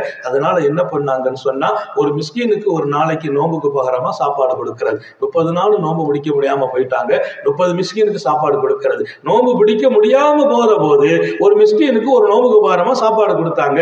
அப்படி எத்தனை வருஷம் கொடுத்தாங்கன்னா 2 வருஷம் கொடுத்தாங்க. அப்ப அது வரைக்கும் அவங்க நோன்பு பிடிச்சாங்க. அப்போ நமக்கு வயசாகி போச்சு, நம்மளால பிடிக்க முடியல, ஒரு மிஸ்கினுக்கு சாப்பாடு கொடுத்துட்டு நாம நோன்பு பிடிக்காம இருந்துடலாமா? இல்ல. அனஸ் பின் மாலிக் எத்தனை வயசு வாழ்ந்தாங்கன்னா 119 வயசு வாழ்ந்தாங்க. 117 வயசு வரைக்கும் நோன்பு வச்சாங்க. எனக்கு 70 வயசு ஆச்சு, 80 வயசு ஆச்சு, 90 வயசு ஆச்சு, என்னால முடியல சொல்லலாமா? நீங்கள் கொஞ்சம் நோன்பு பிடிக்க முன்வாருங்கள். நோன்பு பூரா பிடிச்சு முடிக்கிற அளவிற்கு உங்களுக்கு கை கொடுக்கக்கூடியவனாக கருணை உள்ள ரப்பே வருவான். நீ வா, நான் வருகிறேன், நீ என்னை நோக்கு, உன்னை நான் நோக்குகிறேன். நீ சும்மா ஒரு ஜான் வாப்பா, நான் ஒரு முறை வர்றேங்கிறான்லாம். நம்ம ஸ்டெப் எடுத்து வைக்கணும் இல்லையா? முதுமையை காரணமாக்கி நோன்பை விட்டு விடாதீர்கள். பிரயாணத்தில் உள்ளவங்களுக்கு நோன்பு விடலான்னு ஒரு அனுமதி. நீண்ட பயணம் தவிர்க்க முடியாது, ஒரு 500 கிலோமீட்டர் போறோம், அது கொஞ்சம் சிரமமா இருக்கும் அப்படின்னு இருந்தா இன்னைக்கெல்லாம் அந்த சிரமம் இல்லை. ராத்திரி பயணம் செய்யலாம். போகும்போதே போற வழியிலேயே பல பகுதி, இங்கிருந்து புறப்பட்டோம்னா சகுதி எங்க போறோம் அந்த ஏரியாவில் விளம்பரம் பண்ணியிருக்காங்க. நீங்க இந்த ஊர் வழியா நீங்க வெளியூருக்கு போறீங்களா, உங்களுக்கு எத்தனை பேருக்கு சகருக்கு ஏற்பாடோ நாங்கள் தருகிறோம். எந்த நோக்கமும் இல்லை, காசும் இல்லை, எங்களுக்கும் இறைவன் கிடைக்க வேண்டும். எத்தனை இடத்துல அவசரம் இருந்தா போங்க, சகருக்கு ஏற்பாடு இருக்குது, அங்க போய் நீங்க நோன்பை பாதுகாத்துக்கங்க. அதனால சின்ன சின்ன காரணங்களால் நோன்பை விடுகிற பழக்கம் தாய்மார்களுக்கும் வேண்டாம்.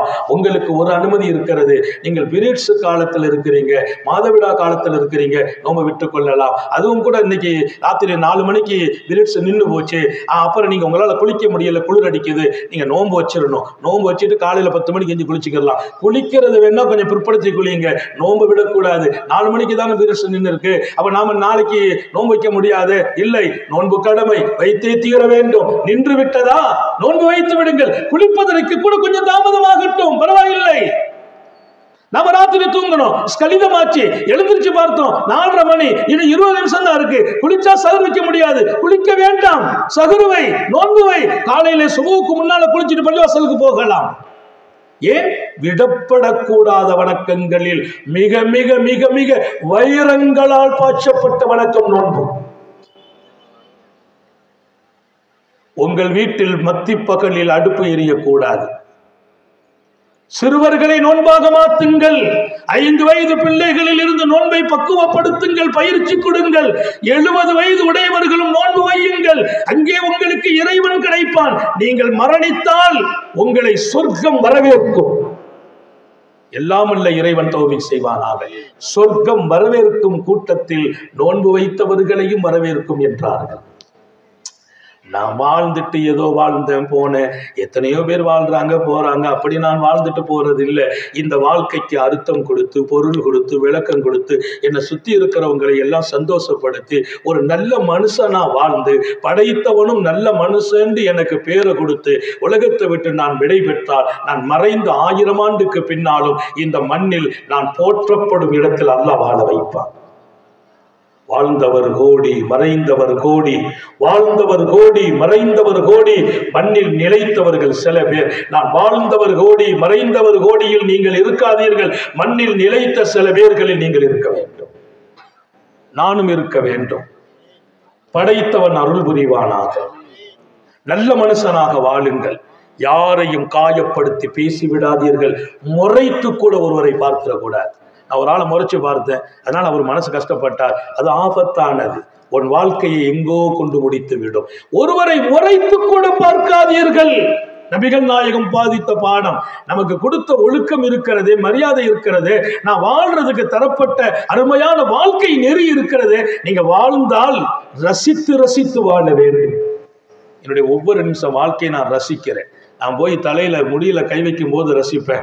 ஏன்? ரசூல் ஸல்லல்லாஹு அலைஹி வஸல்லம் கண்ணாடிக்கு முன்னால் நின்று தலை வாருவாங்க. எப்படி வாருவாங்க? சீப்படுத்து வலது பக்கமா, அப்புறம் மத்தியில, அப்புறம் இடது பக்கமா. தலைமுடி வாருவதற்கு கூட அழகிய ஒரு வழிமுறையை இன்னைக்கு எல்லாமே தலைகீழா இருக்குது. சில பேர் சீப்படுத்து இங்கிருந்து செய்வான், தலைகீழா செய்விட்டு இருக்க, எதையுமே புரிகிறது இல்லை. கண்ணிலே சுர்மா இடுகிறார்கள். காரூணிய சீலர் கண்ணாடி முன் நின்று ரசிக்கிறார்கள். என் அழகை நான் ரசித்தால், என் அழகை நான் ரசித்தால் இறைவனும் ரசிக்கிறான். இறைவன் சொல்வானா, நான் படைச்சேன் அவனை, அவன் தன்னை ரசிக்கிறான் பாருங்க. அவன் அவனை ரசிக்கல, என்னை ரசிக்கிறான். குறைபடாதே, படைத்தவனையா குறைபட்டு கொண்டாய்? அவன் என்ன செய்யவில்லை என்று கேட்கிறாயா? அவன் என்ன செய்தான் என்று கேட்கிறாயா? அவன் என்ன செய்தான் எனக்கு நான் கேட்கிறேன். அவன் என்ன செய்யவில்லை? உன்னை நடமாட வைத்தானே, ஒரு நல்ல மாப்பிள்ளையாக ஆக்கினானே, நல்ல பிள்ளைகளை கொடுத்தானே, அழகான மனைவியை கொடுத்தானே, என்ன செய்யவில்லை அவன்? நீ என்ன செய்தாய் அதற்கு கைமாறு? இறைவனுக்கு என்ன கைமாறு செய்தோம்? மறந்து விடாதீர்கள், உங்களை படைத்து உங்களுடனேயே இருந்து வளர்த்து கொண்டிருக்கிற ரப்பை நான் ஒரு நிமிடம் அவனை மறந்து வாழ்ந்ததும் இல்லை, வாழவும் எனக்கு தெரியாது, வாழ்ந்ததே இல்லை.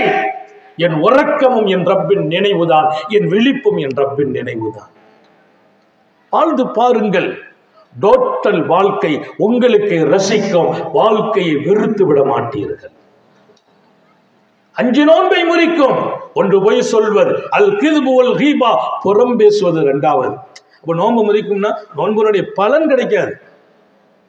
நோன்பு வச்சு பிரயோஜனம் இல்லாம வெறும் தாகித்து இருந்தோம், பசித்து இருந்தோன்ற பேர்லையா போறது?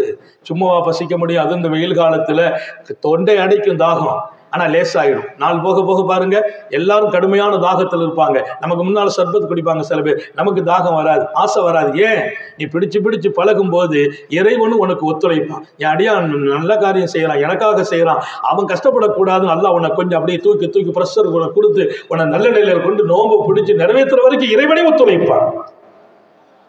அதனால இந்த பகுதியில மாத்திரம் அல்ல, கேட்கிறவங்க எல்லாருக்கும் சொல்றேன், எந்த சூழலிலும் எந்த காரணத்திற்காக ரமதானில் எந்த ஒரு நோன்பையும் விட்டு விடாதீர்கள், எந்த ஒரு நோன்பையும் பிடித்து வீணாக்கி விடாதீர்கள், பொய் சொல்லாதீர்கள், புறம் பேசாதீர்கள். புறம்னா என்ன? நம்ம 3 பேர் உட்கார்ந்து 4வது ஆளை பத்தி பேசுறது, அவர் சரியில்லை, இவர் சரியில்லை, பள்ளிவாசல்ல தொழுதுட்டு நுகருக்கு பின்னால சாப்பிட போறதுக்கு வேலை இல்லை,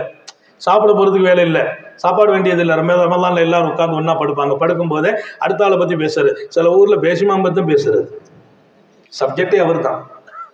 இமாம பத்தியா அல்ல கம்முன்னு இருக்கிறாரு, என்ன லாபம், என்ன பலன், என்ன பிரயோஜனம்? அவர்கள் உங்கள் வழிகாட்டிகள். ஒன்று தெரியுமா? தனக்காக என்றைக்கும் அவர்கள் நல்லதை கேட்பதற்கு முன்பு உங்களுக்கு கேட்காமல் அவர்களுக்காக கேட்டதில்லை ஆலிம்கள்.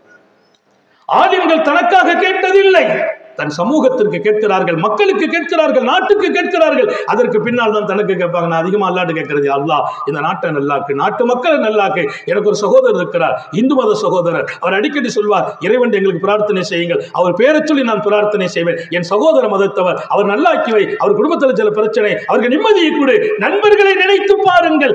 நான் எனக்காக கேட்பது 2வது, என் மனைவிக்காக 2வது, என் பிள்ளைகளுக்காக 2வது. நான் முதலில் எனக்கு பின்னால் நின்று தொழுகிறவர்களை எல்லாம் அல்லாஹ் உயர்த்தி விடு. காபத்துல்லாஹ்க்கு போய் ஹஜ்ஜுக்கு போவேன், காபா பார்த்தோன்னு கேட்பேன், என் பயான கேட்கிற எல்லாருக்கும் ஹஜ்ஜ நசீபாக்கு. லட்சோப மக்கள் கேட்பாங்க, அவ்வளவு பேருக்கு ஹஜ்ஜ நசீபாக்கு. எனக்கு பின்னால் நின்று தொழுதவர்களுக்கு ஹஜ்ஜ நசீபாக்கு.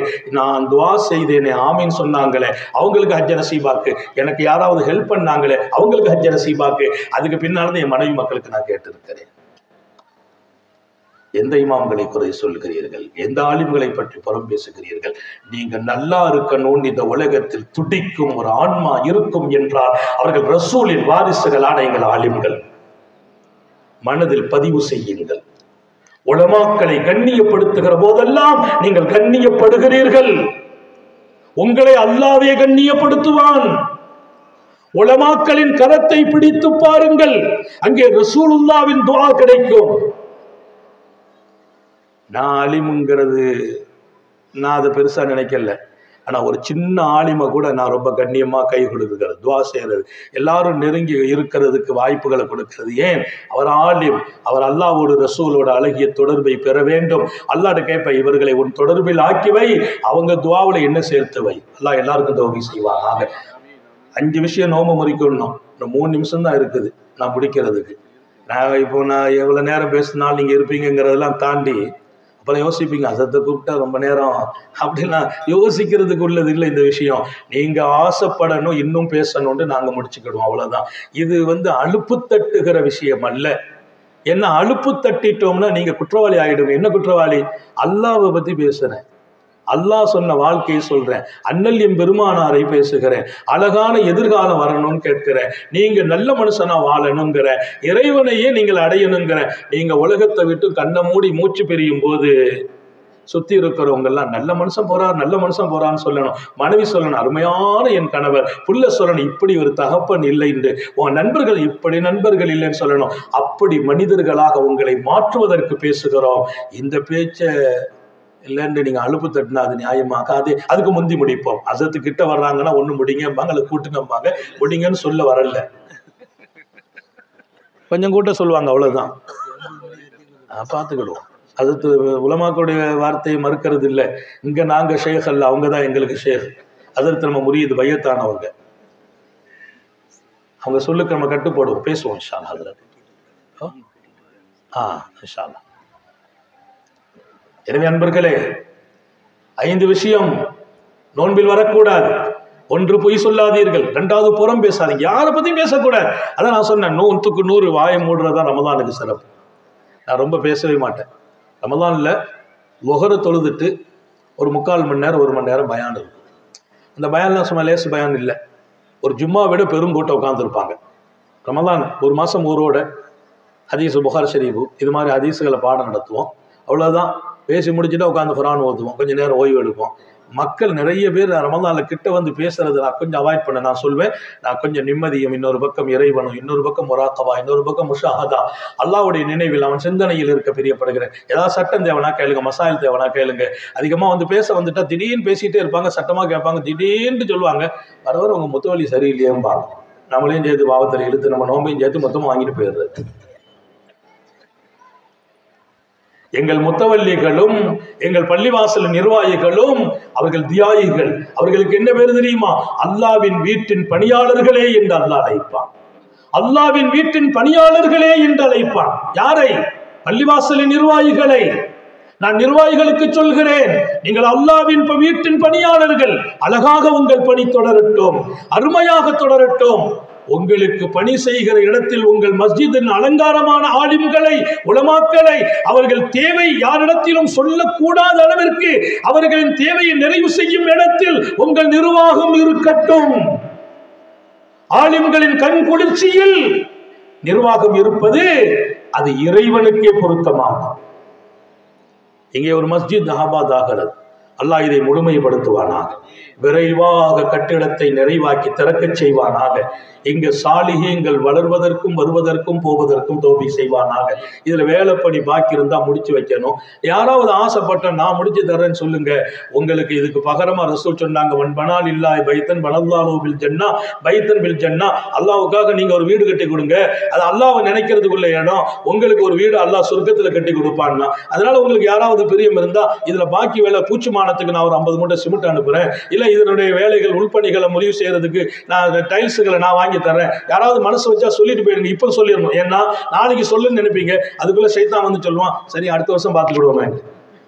நல்ல வேலை நல்ல சிந்தனை வந்தா உடனே செய்திடணும். ஏன்னா நான் அடுத்த வருஷம் இருப்பேனா இல்லையா எனக்கு தெரியாது. இந்த பள்ளிவாசலுக்கு நான் சிமெண்ட் வாங்கி கொடுத்துட்டேன்னா நான் அடுத்த வருஷம் இருந்தாலும் இருந்தாலும் இன்னும் நல்ல வேலை வாங்குவான் அல்லாஹ். இல்லாட்டா கபரை சொர்க்கமாக்கி தருவான்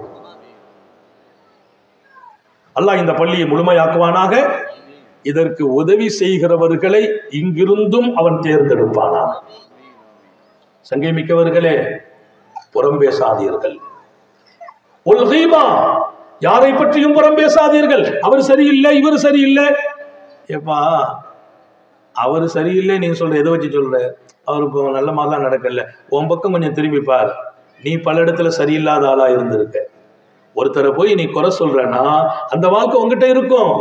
ஒன்ன பார், உன்னை பார், என் குறையை நான் பார்க்கிற போதெல்லாம் இறைவனால் தேர்ந்தெடுக்கப்படுகிறேன், பிறரின் குறையை பார்க்கிற போதெல்லாம் இறைவனை விட்டும் தூரமாகிறேன். எழுதி வையுங்கள், என் குறையை நான் பார்க்கிற போதெல்லாம் இறைவனால் தேர்ந்தெடுக்கப்படுகிறேன். அடுத்தவரின் குறையை நான் பார்த்தால், பேசினால் இறைவனுக்கும் எனக்கும் தூரம் ஏற்படும். ஒவ்வொருவர்களும் நன்கு ஞாபகம் வையுங்கள், யாரையும் குறை சொல்லாதீர்கள், யாரு குறையையும் எடுத்து பேசாதீர்கள். அவர் அப்படிப்பட்ட ஆளுன்னு சொன்னால் அந்த குறை உங்களுக்குள்ளேயே இருக்கிறது. நீங்கள் சரியாகுங்கள். நீங்கள் ரொம்ப உயர்ந்தவர்கள் இல்லை இன்னொருவரை குறை சொல்வதற்கு. ரமலானில் நோன்பை, அதன் விளைவை, அதன் உயர்வை, அதற்கு கிடைக்கிற அல்லாஹ்வையே அடைவதற்கு தடை புறம் பேசுறது, அடுத்த ஆளை பத்தி பேசுறது. அல்லாஹ் நம்மை பாதுகாப்பானாக. மூணாவது அல் கிதுபு வல் கீபத்து வன் நமீமா, கோல் சொல்றது. கோல் சொல்றதுன்னா அதுக்கு ரொம்பலாம் நான் பேசல. ஒரு சின்ன உதாரணம், உங்க பையனுக்கு ஒரு பொண்ணு பேசிட்டீங்க, ஒரு பையன் உங்க பையனுக்கு ஒரு பொண்ணை பேசி வச்சிருக்கீங்க, போய் முடிவு பண்ணிட்டு வரீங்க இந்த பொண்ணை நம்ம பையனுக்கு கொடுக்கலாம், நல்ல பொண்ணு, நல்லா முடிச்சாச்சு. நம்ம சில பேர் இந்த விஷயத்துல பெண்கள் கொஞ்சம் ஈடுபடுறது இருக்குது. எல்லாம் நம்ம வீட்டு பெண்களை பாதுகாக்கட்டும். திடீர்னு ஒரு விஷயத்தை கேள்விப்பட்டு முக்காடை போட்டு நேரம் அந்த வீட்டுக்கு போயிடுறது. அந்த பொண்ணையா பேசிட்டு வந்திருக்கீங்க, பரவாயில்ல கொஞ்சம் பார்த்து யோசிச்சு செய்யுங்களேன், அவ்வளவுதான், முடிஞ்சு போச்சு. இனி இந்த பையனுக்கும் பொண்ணுக்கும் கல்யாணம் நடக்கவே நடக்காது. நடக்குமா? அந்த பொண்ணுக்கா கொடுக்க போறீங்க, கொஞ்சம் பார்த்து கொடுங்கம்பாங்க, முடிஞ்சு போச்சு. இது பேர் கோல் சொல்றது. வேண்டியது இல்லை. இந்த பையனை நாங்கள் எங்களுக்கு பேசியிருக்கோம், அந்த பையன் எங்களுக்கு பிடிச்சிருக்கு, அந்த விசாரித்தோம், நட்பு வட்டா அது நல்லா இருக்கு, ஒருத்தர் வருவோம் அங்கேருந்து வருவோம், அந்த பையனுக்கு உங்கள் பொண்ணு பேசுன மாதிரி ஆமாம் பேசியிருக்கோம், விசாரிச்சுட்டீங்களா? விசாரித்தோம், இன்னும் கொஞ்சம் நல்லா விசாரிச்சுக்கோங்களேன், அவ்வளோதான். என்னங்க அது இல்லை, ஏதோ பேச்சு அடிபடுது பார்த்துக்கோங்க, அவ்வளோதான். இனி விசாரிக்கலாம் மாட்டார். ஏதாச்சும் ஒரு காரணம் சொல்லிட்டு இல்லை இப்போ நாங்கள் கல்யாணம் வச்சுக்கல, கொஞ்ச நாள் கழிக்கணும்னு வேற மாப்பிள்ளையை தேடுவாங்க. இந்த காரியங்களை செய்யாதீர்கள். உங்களுக்கும் ஒரு பெண் இருந்தால் அந்த கடுமை தெரியும், உங்களுக்கும் ஒரு மகன் இருந்தால் அந்த வலி தெரியும். இன்னொருவரின் சந்தோஷத்திற்கு நீங்கள் ஏன் இடையூறாக நிற்கிறீர்கள்? உங்கள் சந்தோஷத்திற்கு யாராவது இடையூறாக வந்தால் அது வலி உங்களுக்கு இருக்கிறதா இல்லையா? அடுத்தவரின் சந்தோஷத்தை கெடுக்க கூடாது. கோல் சொல்லுதல் நோன்பின் நல்ல விளைவுகளை, நோன்பின் நற்பாகியங்களை, நோன்புக்கு கிடைக்கிற ஹாப்பியை அது அழித்து விடும் என்கிறார்கள். அகிலத்தின் அருட்படை எங்கள் உயிரினும் மேலான முஹம்மது ரசூலுல்லாஹி ஸல்லல்லாஹு அலைஹி வஸல்லம். நபியினுடைய பேரை கேட்டா ஸலவாத் சொல்லுங்க. நபி மேல அதிகமா ஸலவாத் சொல்ல ஆஷிகுர் ரசூலாக அல்லாஹ் நம்மை தேர்ந்தெடுத்தார். ரசூலின் காதலர்கள் நாம். இந்த உலகத்தில் நம்ம யாரையும் காதலிக்கிறது இல்லை, அல்லாஹ்வையும் ரசூலையும் காதலிக்கிறோம். எங்கள் உயிர், எங்கள் இன்பம், எங்கள் மகிழ்ச்சி படைத்தவனும் படைத்தவனை முகவரிப்படுத்திய முஹம்மது ரசூலுல்லாஹ். வாழ்வோம், ஒரு இலக்கோடு வாழ்வோம், ஒரு இலட்சியத்தோடு வாழ்வோம்.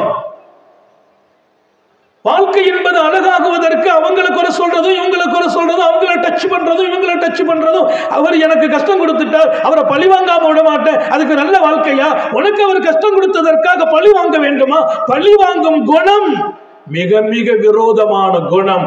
அதை மண்ணடியில் புதைத்து விடு என்றார்கள். மண்ணடியில் புதைத்து விடு. அந்நமீமத்தன கோல் சொல்றது, நோம முறிக்கும். நாலாவது கொல்யமீனுல் கமூஸ், பொய் சத்தியம் செய்வது. இன்னைக்கெல்லாம் சத்தியம் ரொம்ப ஈஸியா போச்சு. எதையாவது செய்து நான் சத்தியமா அப்படி நடக்கல, நான் சத்தியமா அப்படி செய்யல. சத்தியத்தை பொய் சத்தியமாக்குகிற மனித உலகம் வாழும் இடம் இது. என்னைக்கும் சொல்றேன், பொய் சத்தியம் பண்ணாதீங்க. சத்தியம் ரொம்ப டேஞ்சர். ஒரு காரியத்தை செய்துட்டு செய்யல சத்தியம்னு சொல்லிட்டா அந்த சத்தியம் நின்று வாழும், உங்களை வீழ்த்த வேண்டிய இடத்தில் வீழ்த்தி விடும். பொய் சத்தியம் மட்டும் செய்தராதீங்க. பொய் சத்தியம் ஆபத்தானது, அது நோன்பை வீணாக்கும், நோன்பின் பலனை வீணாக்கும் என்கிறார்கள் நபிகள் நாயகம் ஸல்லல்லாஹு அலைஹி வஸல்லம். அஞ்சாவதாக அதை நிறைவுபடுத்துவாங்க, வல்யமீனுல் கமூஸ் வன்னதுரு பிஷஹவத்தின், மனோ இச்சையோடு எந்த ஒன்றையும் பார்ப்பது. ஒரு அந்நிய பெண்ணை ஆசையோடு இச்சையோடு பார்த்தால் நோன்பின் பலன் காணாமல் போகும். அதன் பிரயோஜனத்தை இழந்து விடுவீர்கள். நோன்பு நோக்கிறீர்களா, உங்கள் கண் நோன்பாக வேண்டும். அப்படியானால் கண்ணும் அழகாகணும், பார்வை அழகாகணும். ஆபாச பார்வையால் நோன்பின் பலன் இழப்பீர்கள். இறைவன் கிடைக்க மாட்டான், அவன் அருள் கிடைக்காது. நோன்பு வச்சுட்டு நம்ம பார்வை கட்டுப்பாடு வர இல்லைன்னா நோன்பின் நோக்கமே இறைவன் சொன்னான், குத்திபா அலைக்குமுஸ் ஸியாம் கமா குத்திபா அலல்லதீன மின் கப்லிக்கும். உங்களுக்கு நோன்பை கடமையாக்கப்படுகிறது, உங்களுக்கு முந்தி வாழ்ந்த சமூகத்திற்கு கடமையாக்கப்பட்டதை போல். லஅல்லக்கும் தத்தகூன், நீங்கள் சரியாகுவதற்காக. நோன்பு எதற்கு? நீங்கள் சரியாக வேண்டும், உங்களுக்குள் அல்லாஹ்வின் அச்சம் வர வேண்டும். தத்தகூனல் மஆத், பாவங்களை பயப்பட வேண்டும். தத்தகூன்கிற வார்த்தைக்கு தான் எத்தனை ஆழம் பொருள். நீங்க சரியாகணும், பாவத்தை பயப்படணும், இனி பாவம் செய்யக்கூடாது, இறைவனை பயப்படணும், இறைவனை மீறாதீர்கள். அதுக்குதான் நோன்பு. அப்ப நான் நோன்பு வச்சேன், என் நோன்பு என்ன சுத்தமாக்கணும், பாவத்தை விட்டு தூரமாக்கணும், பரிசுத்தமான படைத்தவனை அடைவதற்கு உதவி செய்யணும். எல்லாமே கிடைக்கல. கம் மின் ஸாயிமின் லைஸ லஹு மின் ஸியாமிஹி இல்லல் ஆத்ஷு வல் ஜூ. எத்தனையோ நோன்பாளிகள் நோன்பு வைத்தார்கள், அந்தோ பரிதாபம், படைத்தவன் கிடைக்கவில்லை, படைத்தவன் கொடுக்கும் அருள் கிடைக்கவில்லை, பொருள் கிடைக்கவில்லை, நோக்கம் நிறைவேறவில்லை, நிம்மதி கிடைக்கவில்லை, ஹாப்பி ஏற்படவில்லை. மாறாக ஏதோ தாகத்தில் இருந்தால், ஏதோ பசியில் இருந்தால் பரிதாபம் பரிதாபம் என்கிறார்கள் பூமா நபிகள் ஸல்லல்லாஹு அலைஹி வஸல்லம். அப்ப நோன்பு வச்சுட்டோம்னா இதையும் நான் பேண வேண்டும். மிக முக்கியம், உங்களுடைய வாழ்க்கையில் இருக்கட்டும். ரமலான் இறைவன் கொடுத்த பேரருள், அதன் ஒவ்வொரு நிமிடங்களும் பாதுகாக்கப்பட வேண்டும். அதிகமாக ரமலானில் செய்ய வேண்டிய வணக்கம் என்று இருக்கிறது. நோன்பு வைக்கிறோம், திருக்குரானை அதிகமாக ஓதுங்கள், அதிகமாக திக்ர் செய்வது. குறிப்பா நாங்க இன்னைக்கு பையத்தாரவங்களுக்கு கொடுக்கிற திக்ர் அல்லாஹு அல்லாஹ், அல்லாஹு அல்லாஹ், குறைந்தது 4000 தடவை செய்ய சொல்றோம். ஏன்? அல்லாஹு அல்லாஹ் நீ சொல்ல சொல்ல உன் உள்ளம் நிம்மதி பெறும், இன்னொரு பக்கம் முகம் பிரகாசமாகும். அல்லாஹ் எல்லாருக்கும் உதவி செய்வானாங்க. அவனை தியானியுங்கள், அவனை துதிபாடுங்கள். இந்த நாவு உலகத்தில் துதிபாடுவதற்கு தகுதி அவன் மாத்திரம்தான். தாய்மார்களுக்கு சொல்கிறேன், 4000 தடவை அல்லாஹு அல்லாஹ், அல்லாஹு அல்லாஹ். இந்த 4000ங்கிறது 2000 தான். கவுண்டிங் மிஷின்ல எடுத்து அல்லாஹு அல்லான்னு ஒரு தடவை தட்டினீங்கன்னா 2 அல்லாஹும் சேர்ந்து 1 தான் நம்பர் விடும். அல்லாஹு அல்லாஹ் சொல்றது 2, நம்பர் 1 தான் வரும். இப்ப 2000 செய்தா 4000 கிடைச்சிக்கிடும். ரமலான்ல அதிகமா செய்யுங்கள். நீங்கள் இறைவனை துதிபாடுவதால், திக்ர் செய்வதால் அவன் சந்தோஷமாகிறான், உங்கள் முகம் பிரகாசமாகும், உள்ளம் நிம்மதி பெறும். இதற்கெல்லாம் மேலால் நபிகள் நாயகம் ஸல்லல்லாஹு அலைஹி வஸல்லம் லா தகூமு ஸா ஹத்தா யகூல் அல்லாஹ் அல்லாஹ், அல்லாஹ் அல்லாஹ்னு சொல்றவர் இருக்கிற வரைக்கும் உலகமே அழியாதுன்னாங்க. அல்லாஹ் அல்லாஹ்னு சொல்றவர் இருக்கிற வரைக்கும் உலகம் அழியல. நான் சொன்னால் எனக்கு ஆயுள் நீளும், நீ சீக்கிரம் அழிய மாட்டேங்கிறான். ஹயாத்து நீளணும். உலகத்துல வாழ்றது முக்கியமில்லை, நீண்ட காலம் வாழணும். யாருக்கும் சுமையா வாழ்ந்துடக்கூடாது. அஃதலு ஸஆதா தூலுல் உம்ர், மனிதனுக்கு வழங்கப்படுகிற பாக்கியங்களில் எல்லாம் மிகச்சிறந்த பாக்கியம் நபிகள் நாயகம் ஸல்லல்லாஹு அலைஹி வஸல்லம் தூலுல் உம்ர், நீண்ட ஆயுள் வாழ்வது. ஹுஸ்னுல் அமல், நல்ல செயல்களோடு வாழ்வது. அமல் இல்லாம செயல் இல்லாம என்ன வாழ்க்கை அது? ஒவ்வொரு நாள் எழுந்திருச்சேன் எப்படி நேரம் கழிய தான் போகுது. காலையில இருந்து சில பேர் பழக்கம் வச்சிருக்காங்க, பாத்ரூம் போறது, குளிக்க போறது, நாஸ்டா பண்றது, வெளியில போறது, அப்படி வேலையை முடிக்கிறது, அப்படி வீட்டுக்கு வரது, கொஞ்சம் படுக்கிறது. அதல்ல, நான் ஒவ்வொரு நாள் வாழ்க்கை இலக்கோடு வாழணும். இன்னைக்கு யாருக்கு என்னால் உபகாரம் செய்ய முடியும், இன்னைக்கு என்ன கொண்டு எத்தனை பேருக்கு சந்தோஷம் கொடுக்க முடியும், இன்னைக்கு நான் எவ்வளவு குர்ஆன் ஓத முடியும், எவ்வளவு திக்ர் செய்ய முடியும். நான் சாதாரணமா ஒரு நாளைக்கு 10 ஜுஸ் ஓதுறது, 10 ஜுஸ் ஓதுவேன். சின்ன வயசுல எங்க உமா அப்பா முயற்சி எடுத்தாங்க, என்ன ஹாஃபிஸ் ஆக்குனாங்க. 10 ஜுஸ் ஓதுனேன். ஒரு காலம் 3 நாள்ல ஒரு குர்ஆன் முடித்தேன். 1000 வேலைகளுக்கு இடையே எவ்வளவு முடியுமோ ஓதிக்கொண்டிருக்கிறோம். ஓதுங்கள், குர்ஆனோடு வாழுங்கள், திக்ரோடு வாழுங்கள். நீங்கள் முயற்சி எடுத்தால் அதை கொடுக்கிறவன் அல்லாஹ். அல் ஜுஹுது மின்னா வல் இத்மா மினல்லாஹ். முயற்சி நம்மை சார்ந்தது, அந்த முயற்சியை முழுமையாக்கி தருவது இறைவனை சார்ந்தது என்றார்களே எங்கள் நபிகள் ஸல்லல்லாஹு அலைஹி வஸல்லம். ஏன் முயற்சி கூட எடுக்க யோசிக்கிறீர்கள்? முயற்சிமா எடுக்கக்கூடாது. குர்ஆனை ஓதுங்கள், அதிகமாக திக்ர் செய்யுங்கள். ரமலானில் வீணாக கூடாது. ஒரு நோன்புங்கிறது ஏதோ நான் பிடிக்கிறது அல்ல, இறைவனுடைய அழைப்புக்கு பதில் சொன்ன அர்த்தம் கிடைக்கும். நோன்பு பிடிச்சிட்டீங்களா, இறைவன் அழைப்புக்கே பதில். ஹஜ்ஜாஜ் இப்னு யூசுஃப் ஹஜ்ஜுக்கு போனார். ஹஜ்ஜாஜ் இப்னு யூசுஃப் நீண்ட பயணத்துல போற போது அவர் நிறைய தப்பெல்லாம் பண்ணியிருக்காரு. அவர்கிட்ட சில நல்ல பழக்கம் இருந்துச்சு. எங்கேயாவது போயாச்சுன்னா நல்ல உயர்வான சாப்பாடு கொண்டு போவார். கொண்டு போயாச்சுன்னா அந்த பகுதியில் யாராவது கூப்பிட்டு தன்னோட உட்கார வச்சு சாப்பாடு கொடுப்பார். அவர் பக்கத்துல இருந்து சாப்பிடுறதுன்னு சில பேருக்கு பயமா இருக்கும். சாப்பாடு முடிச்ச பின்னால கூப்பிட்டு எங்கேயாச்சும் போட்டு தண்ணீர் கொடுத்துடக்கூடாது அப்படின்னு ஒரு பயம் இருக்கும். ஹஜ்ஜாஜ் இப்னு யூசுப் பயணம் செய்தார். அந்த பயணத்துல நல்ல உணவு கொண்டு போயிருக்கார், உயர்வான சாப்பாடு, அரசு சாப்பாடு இல்லையா. அந்த பகுதியில் போய் ஒரு இடத்துல உட்காந்துட்டாங்க, டென்ட் போட்டாச்சு, சாப்பிட உட்கார்ந்த உடனே தன்னுடைய அதிகாரிகளை கூப்பிட்டாங்க. அதிகாரி கூப்பிட்டு சொன்னாங்க, கேட்பாங்க, வா சாப்பிடணும் என் கூட, இந்த பகுதியில் யாராவது ஒரு ஆள் கூப்பிட்டு வாங்க.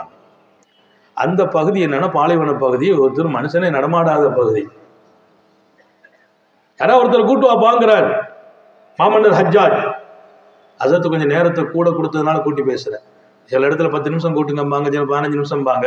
அசரத்து ஒரே அடியா ஹத்தாயிதா தலால் ஃபஜ்ர் ஒரேடியா நீட்டி கொடுத்துருக்காங்க, இன்னும் கொஞ்சம் நேரம் கூட்டுங்கன்ட்டு. ஆனா நீங்க சோர்வடைகிறவர்கள்லாம் கூட்டுறது இல்லை. நான் 10 மணிக்கு வாகனத்தை பிடிக்கணும், போய் ட்ரெயினை பிடிக்கணும்.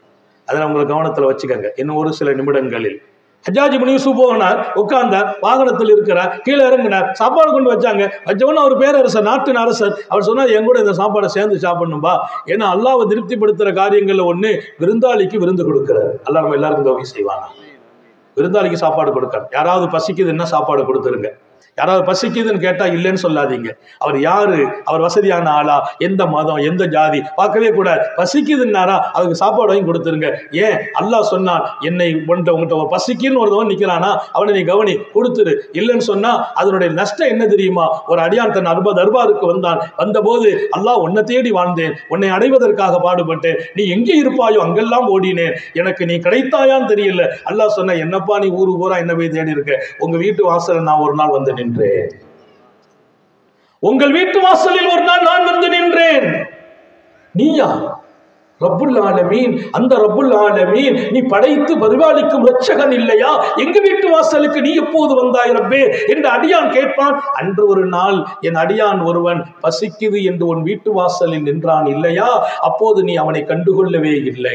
நீ ரொம்ப பிஸியான ஆளு, டைட்டான ஆளு, நிறைய வேலை போலோ. என் அடியான் பசிக்குதுமா, ஏதாவது சாப்பாடு கொடுக்கன்னு உங்க வீட்டு வாசல வந்து நின்னான். அவனை நீ கண்டுகிடல, அவனை நீ பொருட்படுத்தல. அவன் பாவம் உங்க வீட்டுல 3 தடவை பசிக்குன்னு சொல்லி பார்த்தான்.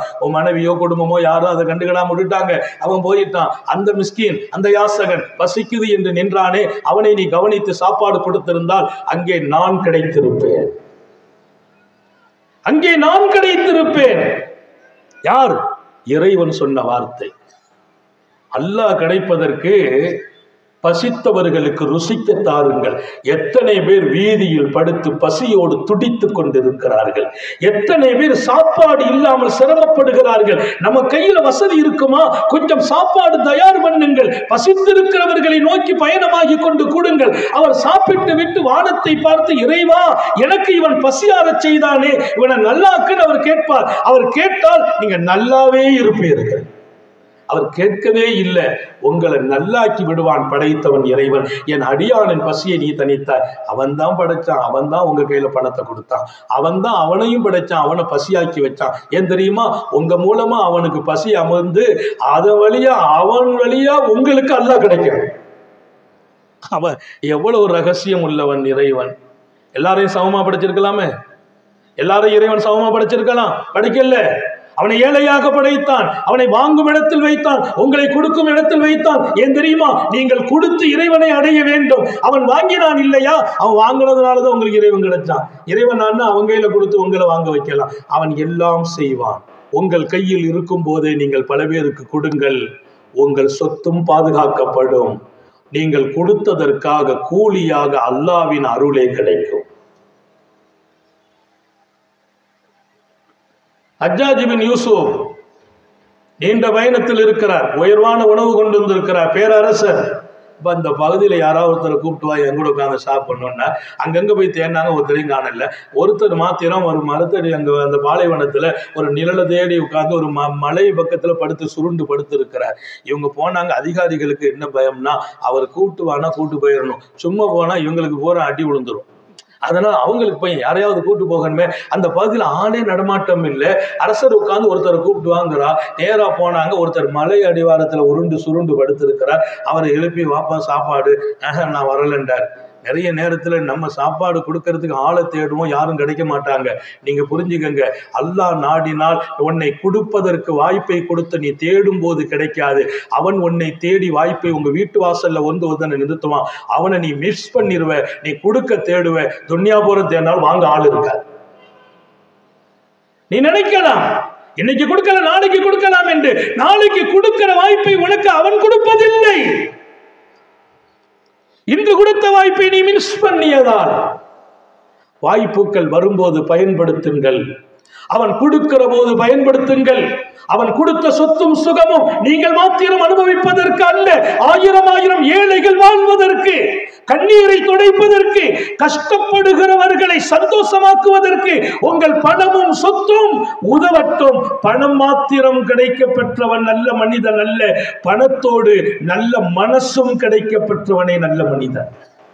அல்லாஹ் நமக்கு பணத்தையும் தருவானாக, கொடுக்கும் மனசையும் தருவானாக. ஒரு நல்ல வாழ்க்கை. ஏதோ ஒரு சொற்பொழிவு பயான் நசத்து வந்தாங்க பேசுறாங்க அப்படிலாம் இல்லை. நினைச்ச இடத்துக்கெல்லாம் போறதும் இல்லை, போக முடியறதும் இல்லை, வாய்ப்புகளும் கிடைக்கிறது இல்லை. எங்க போகணும்னு இறைவன் விரும்பினாலும் அங்க அனுப்புறான். நான் இங்கே வந்தால் என் இறைவனை அனுப்பினால் உங்களை நோக்கி. அல்லாஹ்வுக்கு தான் நன்றி செலுத்தணும். நான் அதற்கு இருக்கிறாங்க யூனுஸ் 2-3 வருஷம், 1 வருஷமா கூப்பிட்டுக்கிட்டே இருப்பாங்க. நிகழ்ச்சின்னா கூப்பிடுவாங்க. நமக்கு அந்த தேதியோ வாய்ப்போ கிடைக்காம இருக்கும். அவன் கிடைக்க வைக்கிறான். நோக்கம் ஒண்ணும் இல்லை. அவன் யார்? அவனால் நான் என்ன லாபம் அடைந்து கொண்டே இருக்கிறேன். அவர்லாம் பணக்காரரா இருக்கிற, எங்கட பணம் இல்லையே. அவர் நல்ல செழிப்பா இருக்கிறான், நான் செழிப்பா இல்லையே, நான் காலம்பூரா கஷ்டப்படுறேன்னு அப்படி அவன் மேல குறைப்படுறீங்களா? குறைப்படாதீங்க. உங்க கையில பணத்தை கொடுப்பான், அதுக்கு ஒரு காலம் இருக்குது. அந்த காலம் கனியனும் காத்து இருக்கிறான். நீ அவசரப்படுற, அட்வான்ஸ் அது வந்தா உன்னால ஏற்க முடியாது, நீ தாங்க முடியாமல் போகுவாய். அந்த பணம் சில நேரத்தில் உனக்கு கஷ்டத்தை கொடுத்துரும். அதனால இறைவன் உனக்கு அன்பை காட்டி இன்னும் கொஞ்ச நாள் போகட்டுமே என்று வைத்திருக்கிறான். நீ இன்று ஏழை, காலமெல்லாம் நீ ஏழையாக இருக்க அவன் விடவே மாட்டான். இன்று பணக்காரன், காலமெல்லாம் பணம் நிலைக்கும் என்றும் நம்பி விடாதீர்கள். இருக்கும் போகும். நேற்றைய பணக்காரர்கள் இன்றைய ஏழைகள், இன்றைய ஏழைகள் நாளைய பணக்காரர்கள். இறைவன் ஆள் பார்த்தும் கொடுப்பான், அடையாளம் பார்த்தும் கொடுப்பான், கேட்டவருக்கும் கொடுப்பான், கேட்காதவர்களுக்கும் கொடுப்பான். அவன் அன்புள்ளவன், அவன் கருணை உள்ளவன், அவன் இரக்கம் உள்ளவன். அவன் போல் ஒரு நல்லவன் மண்ணிலும் இல்லை, விண்ணிலும் இல்லை. இறைவன் நல்லவன், இறைவன் நல்லவன், அவன் கொடை வல்லல். நபிகள் நாயகம் ஸல்லல்லாஹு அலைஹி வஸல்லம் இமாம் புகாரி அறிவிக்கிறார், உலகத்தில் வானிலும் பூமியிலும் மிகப்பெரிய கொடை வல்லல் யார் தெரியுமா? அல்லாஹு அஜ்வதுல் ஜூத். அல்லாஹ்வே பெரிய கொடை வல்லல். அல்லாஹ்வுக்கு அடுத்து யார்? வானா அஜ்வதுல் ஜூத். அல்லாஹ்வுக்கு அடுத்து நானே கொடை வல்லல். யார்? ஏழையாக பிறந்து ஏழையாக வாழ்ந்து ஏழையாக மரணிக்க வேண்டும் என்று கேட்ட எங்கள் நாயகம் ஸல்லல்லாஹு அலைஹி வஸல்லம் அல்லாஹ்வுக்கு அடுத்து நானே கொடை வல்லல். பூமா நபி ஸல்லல்லாஹு அலைஹி வஸல்லம் சொன்ன வார்த்தை. அப்படின்னா என்ன? நபிய மாதிரி கொடுத்தவங்க யாரும் இந்த மண்ணில் பிறக்கவே இல்லை. அவ்வளவு கொடுத்தான் அல்லாஹ், அவ்வளத்தையும் கொடுத்தார்கள் அண்ணலார். அவ்வளவு கொடுத்தான் அல்லாஹ், அவ்வளத்தையும் கொடுத்தார்கள் அண்ணலார் ஸல்லல்லாஹு அலைஹி வஆலிஹி வஅஹ்லி பைத்திஹி அஜ்மாஈன். இன்னும் 3 நிமிடத்தில் நிறைவுபடுத்துகிறேன். சங்கை மிக்கவர்களே, சாந்த நபிகள் ஸல்லல்லாஹு அலைஹி வஸல்லத்தின் அடுத்தடுத்த காலங்களில் வாழ்கிற மக்களில் ஹஜ்ஜாஜ் பின் யூசுப் அவருடைய பயணத்தில் ஒரு விருந்தாளியை கூப்பிட்டுவான்னு சொன்னா யாரும் இல்லை. ஒருத்தர் படுத்திருக்கா, சுருண்டு படுத்திருக்கா, வாப்பா சாப்பிட வாப்பா, அரசர் வந்திருக்கிறார். அரசரா சாப்பாடா? எனக்கெல்லாம் ஒண்ணு வேண்டான்னு படுத்துக்கிட்டார்.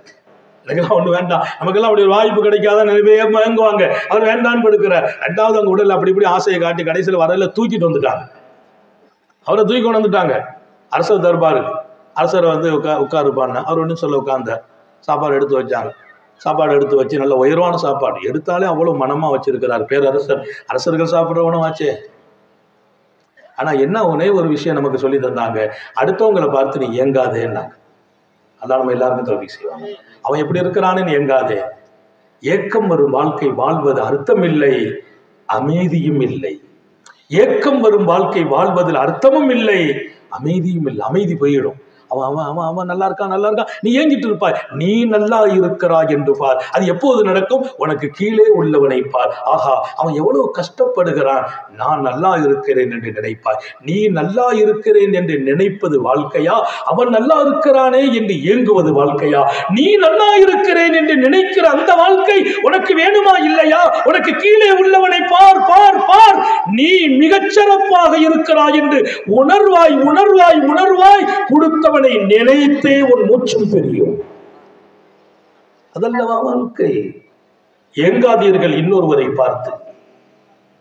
வேலை வாய்ப்பே இல்லை, இளைஞர்களுக்கு சொல்ல கவலைப்படாத, இறைவன் கேள், எனக்கு நல்ல வாய்ப்பை கொடு, அவன் தருவான், அழகான வாய்ப்பை தருவான்.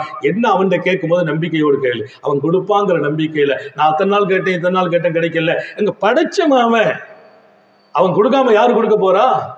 வேலை வாய்ப்பு வேணும், கொஞ்ச நாள் வியாபாரம் டல்லா இருக்கும், கொஞ்ச நாள் பிசினஸ் டல்லா இருக்கும். சோர்ந்து போயிடாதீங்க. நேத்து நல்லா கொடுத்தான்ல, இன்னைக்கு கொஞ்சம் டல்லா ஆக்கி இருக்கான், அவன் கேளு, ரப்பே நேத்து நல்லா கொடுத்தது கொஞ்சம் நல்லா இருக்கு, இன்னும் கொஞ்சம் நல்லா கொடுன்னு கேளு. திரும்ப திரும்ப அப்படியே கேளு, அவனை குறை சொல்லாம கேளு. நீ கொடுப்பா என்று கேள், அவன் கொடுத்தே தீருவான். உன் பிசினஸை வளமாக்குறது அவன்தான். உனக்கு நல்ல வேலை வாய்ப்பு அவன் தான் தர வேண்டும். உன் கை நிரம்ப சம்பாத்தியத்தை அவன் தான் தர வேண்டும். அவனை விட்டுட்டு அவர்கிட்ட போய் இவர்கிட்ட போய் நீ கேட்டால் அவங்களெல்லாம் நாளைக்கு 4 பேர்ட்ட சொல்லுவாங்க, அவன் எல்லாத்தையும்ப்பா சொல்லிட்டு இருக்கிறான். நம்ம குறைபடுத்துவார்களை தவிர கண்ணியத்தை வீணாக்கிடுவாங்க. அவன்கிட்ட கேட்டா கண்ணியப்படுத்துவானை தவிர குறைபடுத்த மாட்டான். சாப்பிடுப்பான்னாங்க, சாப்பாடு நல்ல மனமா இருக்குது. ஒரு சொன்னாராம், அஜப்து இலாமன் ஹுவ கைருமின், அஜப்து இலாமன் ஹுவ கைருமின். இல்லைங்க, நீங்க விருந்து கூப்பிட்டீங்க, எனக்கு பதில் சொல்ல முடியல. ஏன்பா பதில் சொல்ல முடியல? உங்களை விட சிறந்த ஒருத்தர் விருந்து கூப்பிட்டார், பதில் சொல்லிட்டேன்னா. அவருக்கு கொஞ்சம் கோபம், என்னை விட இந்த மண்ணில் யாருப்பா சிறந்தவர்? அவர் அரசராஜே, அவர் அரசராஜே, உங்களை விட சிறந்த ஆள் கூப்பிட்டான், பதில் சொல்லிட்டேன். யாருப்பா? என் மண்ணுகுவ கயிறும் மின்னி, என்னை விட சிறந்த ஆள் யாரு? அவர் சொன்னார், உங்களையும் என்னையும் படைத்து ரட்சிக்கிற அல்லாஹ்வுக்கு பதில் சொல்லிட்டேன். என்னப்பா சொல்ற? ஆமா, இன்னைக்கு நான் நோன்பு வச்சிருக்கிறேன். அவர் அசந்து போயிட்டார். ஹஜ்ஜாஜ் பின் யூசுப், படுக்க இடமில்லை, இருக்க வீடு இல்லை, படுக்க இடமில்லை, இருக்க வீடு இல்லை, ரோட்டிலும் காட்டிலும் சுத்தி திரிகிறார், மலை ஓரத்தில் ஒதுங்கி படுக்கிறார், ஆனால் படைத்தவனை இதயத்திலேயே சுமக்கிறார். என்ன வாழ்க்கை? நான் எங்கே இருக்கிறேன், எங்கே போக வேண்டும்? நிம்மதியாக வாழுங்கள், இறைவன் தர வேண்டும். அழகாக வாழுங்கள், அவன் உங்களை அழகாக்க வேண்டும். உயர்வாக வாழுங்கள், அவன் உயர்வாக்க வேண்டும். அழகாக சொல்கிறேன், குடும்பத்தில் நல்ல தாயாக, நல்ல தந்தையாக, நல்ல கணவனாக, நல்ல மனைவியாக ஆளுங்கள், வாழுங்கள். வீடு சொர்க்கமாகும். வீட்டில் ஒரே சண்டை போட்டா வீடு நல்லா இருக்குமா? வீட்டில் சண்டை போட்டா வீட்டில் நிம்மதி போயிடும். ஒரு கணவன் வீட்டில் வந்து சண்டை போட்டா வீடு நிம்மதி போயிடும். போதைகளுக்கு அடிமைப்படாதீர்கள். போதை உங்கள் சந்தோஷத்தை கெடுக்கும், உங்கள் குடும்ப சந்தோஷத்தையும் வீணாக்கும், உங்கள் வாழ்க்கையை நிர்கதியாக்கும். வாழ்கிற வாழ்க்கையில் நீங்களும் நிம்மதியாக வாழ மாட்டீர்கள். சீக்கிரமா மௌத்தும் வரும். போதை வேண்டாம், ஆபாசம் வேண்டாம், குடிவழக்கத்திற்கு அடிமையாகி விடாதீர்கள். அது உங்கள் மனைவி மக்களின் சந்தோஷத்தை வீணாக்கிவிடும். சீக்கிரமா நீங்க முடிஞ்சிருவீங்க, அவங்க பாவம் கஷ்டப்பட்டு கொண்டிருப்பார்கள். உங்களை நம்பி அல்லாஹ் பிறக்க வைத்த பிள்ளைகள் இல்லையா? உங்களை நம்பி கரம் பிடிக்க செய்த மனைவி இல்லையா? ஏன் போதை? எதற்கு பற்றிய தீய பழக்கம்? வேண்டாம் போதையும் கெட்ட பழக்கமும். அது மிக சோதனைக்கு சொந்தமானது, இறைவனின் அருளை தூரமாக்கக்கூடியது. வாழுங்கள் நேர்த்தியாக, நிம்மதியாக, மகிழ்ச்சியாக, சந்தோஷமாக. 1000 பேர்களை சந்தோஷப்படுத்தி வாழுங்கள். காலையில் எழுந்திருத்தீர்களா? யாரை சந்தோஷப்படுத்தலாம் என்று யோசியுங்கள். யாருக்கு என்ன செய்யலாம்? டப்புன்னு கையில எடுங்க, அவர் கையில கொடுங்க. அவர் வாங்கிட்டு இறைவா கொடுத்துட்டான் மகராசன் சொல்வார். அல்லாஹ் உன்னை மகராசனாவே ஆக்கி வைத்து விடுவார். வாழுங்கள். எத்தனையோ அருமையான வாழ்க்கை இருக்குது, அதையெல்லாம் தொலைச்சு போட்டு அவன் மேல போராமப்பட்டு இவன் மேல விரோதம் கொண்டு அவனை பழி வாங்கணும், இவனை பழி வாங்கணும். இதெல்லாம் வாழ்க்கையா? இந்த வாழ்க்கைக்கு ஒரு அர்த்தம் இருக்குதா? இந்த வாழ்க்கைக்கு ஒரு அழகு இருக்குதா? இந்த வாழ்க்கையில நிம்மதிதான் கிடைக்குமா? என்னுடன் என் இறைவன் இருக்கிறான். அவன் வாழ சொல்லுகிற வாழ்க்கையை நான் வாழுகிற போதெல்லாம் என்னை அவன் ரசனைப்படுத்திக் கொண்டே இருப்பான். என்ன வச்சு வேலை வாங்குறது மட்டும் இல்ல, என்ன பார்த்து அல்லாவே ரசிக்கணும், அவன் சந்தோஷப்படணும். அதல்லவா வாழ்க்கை. ஹஜ்ஜாஜ் இப்னு யூசுப் கவலைப்பட்டார், ரொம்ப வியந்து போனார். என்னப்பா இது, அஜப்து மன்ஹுவ கைரும் மின்கா, உங்களை விட மிகச்சிறந்த ஒருத்தர் கூப்பிட்டார், பதில் சொல்லிட்டேன். நான் உங்களை விட சிறந்தவனுக்கு பதில் சொன்னேன். யாருப்பா? அல்லாஹ்வுக்கு, இறைவன் எனக்கு நோன்பு வைக்க சொன்னான், வச்சுட்டேன். அவர் ஹஜ்ஜாஜ் மியூசு கொஞ்சம் பெரிய ஆளு. அவர் உடனே சொன்னா, பரவாயில்லப்பா, விருந்தாளி ஒருத்தர் கூப்பிட்டு விருந்து கொடுத்தா அவங்களை கண்ணியப்படுத்தணுமா இல்லையா? அதனால நீ என்ன கண்ணியப்படுத்த, நான் உன்னை கூப்பிட்டு வந்திருக்கேன், நீ இன்னைக்கு சாப்பிடு, நாளைக்கு நோன்பு வச்சுக்கா. இன்னைக்கு சாப்பிடு, ஒரு விருந்தாளி, உன்னை நான் விருந்தாளியா கூப்பிட்டு இருக்கிறேன், என் கூட சேர்ந்து நீ சாப்பிடுறதுக்காக என்ன சந்தோஷப்படுத்தலாமே, என்னை சந்தோஷப்படுறதுக்கு நீ சாப்பிடு, நாளைக்கு நோன்பு வச்சுக்கா. அவர் உடனே சொன்னா, ஓகே, அதனால அவனும் தப்பு இல்லை, நீங்க பெரியவங்க சொல்றீங்க, கட்டுப்படுறேன், நாளைக்கு வரைக்கும் நான் இருப்பேன்னு ஒரு லெட்டர் எழுதித்தாங்கன்னு கேட்டார். ஒக்துபலி ஒக்துபலி அன்னகூன ஹய்யன் பஅத ஹாதல் யௌம், இன்னைக்கு பின்னால நான் இன்னொரு நாள் வாழ்வேன் என்று ஒரு லெட்டர் மட்டும் கொடுத்துருங்க. என் அரசரே கடிதம் கொடுத்துட்டா நிம்மதியா நான் உங்க கூட சாப்பிட்டுட்டு ஹாப்பியா தூங்கிடுவேன், நாளைக்கு இஞ்சி நோன்பு வச்சுக்கிடுவேன். அரசர் தடுமாறி போயிட்டார். முடியாதுப்பா, எதையும் முடியாதுன்னு சொல்லவே இல்லை. எல்லாம் என்னால முடியும்னு நினைச்ச ஆளு ஹஜ்ஜாஜ் இப்னு யூசுப். இதை மட்டும் சொன்னா என்னால முடியாதுப்பா, நாளைக்கு நீ வாழ்வேங்கிறதுக்கு நான் கேரண்டி கொடுக்க முடியுமா? எனக்கே கேரண்டி இல்லையே. என்ன மனுஷன் படைச்ச பாட்டிலுக்கு கேரண்டி, தண்ணிக்கு கேரண்டி, மயக்குக்கு கேரண்டி, மயக் செட்டை உண்டாக்குனதுக்கு கேரண்டி. அவள்கிட்ட கேளுங்க, சொல்வார், இந்த மயக்கு ரொம்ப சூப்பர் மயக்கு. நான் சொல்றேன், ரொம்ப ரொம்ப அழகா இருக்குது அமைப்பு, இதுக்கு கேரண்டி. ஆனா இதை உண்டாக்குனவங்க அது இது பேசுற நம்ம யாருக்கும் கேரண்டி இல்லை. நாளைக்கு நம்ம இருப்போம்னு உத்தரவாதம் இருக்கா? இல்லை. இந்த வாழ்க்கையில தான் என்ன பெருமை, என்ன போட்டி, என்ன போறாம, இறைவனை மறந்து அல்லாஹ் இந்த உண்மை நிலையை விளங்கி வாழ செய்வானா. நாளை வரைக்கும் வாழ்வீர் என்று எழுதி கொடுன்னாங்க, எழுதி கொடுக்க என்னால முடியாதுப்பா அது அப்படின்னா நோன்பை விட முடியாது. மன்னர் சொன்னார், எங்கிருந்து இவரை தூக்கிட்டு வந்து அங்கே கொண்டு விட்டுருந்தார், ஆளை எங்கிருந்து கொண்டு வந்து அங்க கொண்டு விட்டுரு. இவர் சராசரி மனிதர் அல்ல, இவருக்குள் இறைவனே இருக்கிறார். அதான் வாழ்க்கை. நோன்புன்னா என்ன? இறைவனின் உத்தரவுக்கு கட்டுப்பட்டேன். அஜப்துங்கிறார், அவன் கூப்பிட்டான், பதில் சொன்னேன். இறைவன் கூப்பிட்டு இருக்கிறான், உங்களை ரமதானுக்கு வாருங்கள், நோன்பு நோருங்கள். அதை போய் தலைவலி, காய்ச்சல், நோன்பு அப்படி இப்படின்னு சொல்லி விடுறதா? விட்டீங்கன்னா மிஸ் பண்றீங்க. என்ன தவமோ செய்திருக்கிறோம், நோன்பை அடைகிற வாய்ப்பை இறைவன் முழுமையாக தருவானாக, பயனுள்ளதாக ஆக்குவானாக. நான் பேசவில்லை, என் நாவை பயன்படுத்தி ரப்பே பேசினான். பேசியவன் அவன், காரணமாக ஆக்கினான். அருள் பெறுங்கள், மனம் பெறுங்கள், மூச்சு விடும் ஒவ்வொன்றும் அவன் நினைவாக விடுங்கள், உள்வாங்கும் மூச்சும் அவன் நினைவாக உள்வாங்குங்கள். இன்னும் அழகுபடுத்தி முடிப்பேன், அவன் சந்தோஷத்தில் நீங்கள் சந்தோஷம் காணுங்கள் என்று சொல்லி நீண்ட நெடிய நாட்கள் நோய் நொடிகள் இல்லாமல் உடல் ஆரோக்கியத்தோடு மனநிறைவோடு இன்பத்தோடு அல்லாஹ்வை நின்று வணங்கி வழிபட்டு வாழும் நசீபையும் பாக்கியத்தையும் எல்லாம் அல்ல அல்லாஹ் உங்களுக்கும் எனக்கும், நம்மை ஈன்றெடுத்த தாய் தந்தையர்களுக்கும், நமது மனைவி மக்கள் உற்றார் உறவினர் யாவருக்கும் கொடுத்தருள் புரிவானாக. நமது உயிரினும் மேலான கண்மணி ஹாத்தமுன் நபியின் சர்க்காரை ஆலம் ஸல்லல்லாஹு அலைஹி வஸல்லம் அவர்களின் சுன்னத்தை இஷ்கோடும் இன்பத்தோடும் பின்பற்ற தௌஃபீக் செய்வானாக. அவ வாழ்க்கைக்கான வாய்ப்புகளை கொடுக்கிற வரைக்கும் படுக்கையில் விழுந்து விடாமல் பாதுகாப்பானாக, யாருக்கும் சுமையாகி விடாமல் பாதுகாப்பானாக. விடும் மூச்சும் எழும் பேச்சும் அவன் சிந்தனையாக்குவானாக. ஓடும் இரத்தம் கூட அவன் அன்பும் இஷ்கும் கலந்து ஓடச் செய்வானாக. நாம் பெற்ற பிள்ளைகள் ஆணாகட்டும் பெண்ணாகட்டும் கண்குளிர்ச்சியாக்கி வைப்பானாக. நமது பிள்ளைகளின் கல்வியில், ஈமானில், அமலில், ரிசுக்கில் கருணையும் அன்பும் உள்ளவன் பறக்கச் செய்வானாக. நம்முடைய பிள்ளைகளுக்கு உரிய காலத்தில் பொருத்தமான ஜோடிகளோடு திருமணங்களை நசீபாக்குவானாக. குழந்தை இல்லாதவர்களுக்கு குழந்தை வாய்ப்புகளை வழங்குவானாக. வேலை இல்லாத எங்கள் வீட்டு பெண்களுக்கும் இளைஞர்களுக்கும் நல்ல வேலை வாய்ப்புகளை வழங்குவானாக. நோய்வாய்ப்பட்டவர்களை அவனே சுகமாக்குவானாக. முடங்கி இருப்பவர்களை சரியாக்கி வைப்பானாக. யாரெல்லாம் உள்ளத்தால், உடலால், பொருளால் பாதிக்கப்பட்டார்களோ இந்த சபையின் பரக்கத்தால் அந்த பாதிப்பை நீக்கி வசந்தமான காலத்தின் வாசலை வல்லவனே திறந்து வைப்பானாக. ஆஸ்பத்திரி வாழ்க்கையிலிருந்து பாதுகாப்பானாக, அதன் செலவு சிரமங்களிலிருந்து பாதுகாப்பானாக. நம்ம வீட்டு பெண்கள் யாரெல்லாம் குழந்தை உண்டாயிருக்கிறார்களோ சுகப்பிரசவமா பிள்ளையை பெற்றெடுக்க செய்வானாக. தாயும் பிள்ளையும் ஹயாத்தோடு வல்லல் நபியின் சுன்னத்தை பின்பற்றி வாழச் செய்வானாக. எந்த வீட்டில் கணவன் மனைவிக்கு இடையே கசப்பு இருக்குது, சண்டை இருக்குது, சச்சரவு இருக்குது, கணவன் மனைவி சந்தோஷமா இல்லை, எங்க பார்த்தாலும் பிரச்சனை இருந்துகிட்டே இருக்குது, ஒருத்தர் மேல ஒருத்தருக்கு வெறுப்பா இருக்குது, நான் சொல்றேன் அப்படி நீங்க வெறுப்பா வாழ்ந்தீங்க, மனைவியை வெறுத்தீங்க, மனைவி கணவனை வெறுத்தீங்க, அந்த வாழ்க்கைக்கு பேர் பரக்கத்தில்லை, நிம்மதி இல்லை, சந்தோஷம் இல்லை, அந்த வீடு சந்தோஷமா இருக்காது. வீடு சந்தோஷமாகணும், வீடு பரக்கத்தாகணும், வீடு மகிழ்ச்சி ஆகணும், கணவன் மனைவி ஹாப்பியா இருக்கணும், மகிழ்ச்சியா இருக்கணும். கணவனுக்கு கோபப்பட்டா மனைவி அமைதியாயிரும், மனைவிக்கு கோபப்பட்டா கணவன் அமைதியாயிரும். ரெண்டு பேரும் பேசாம இருக்கிறீங்க, இன்னைக்கு ராத்திரி பரக்கத்தா பிஸ்மி சொல்லி பேச ஆரம்பியுங்கள். எங்கே சண்டை இருக்குமோ இறைவன் சமாதானமாக்கி வைப்பானாக. இந்த நாட்டையும் நாட்டு மக்களையும் பாதுகாப்பானாக. வளமான எதிர்காலத்தை வழங்குவானாக. ரமலானை அடைய செய்வானாக.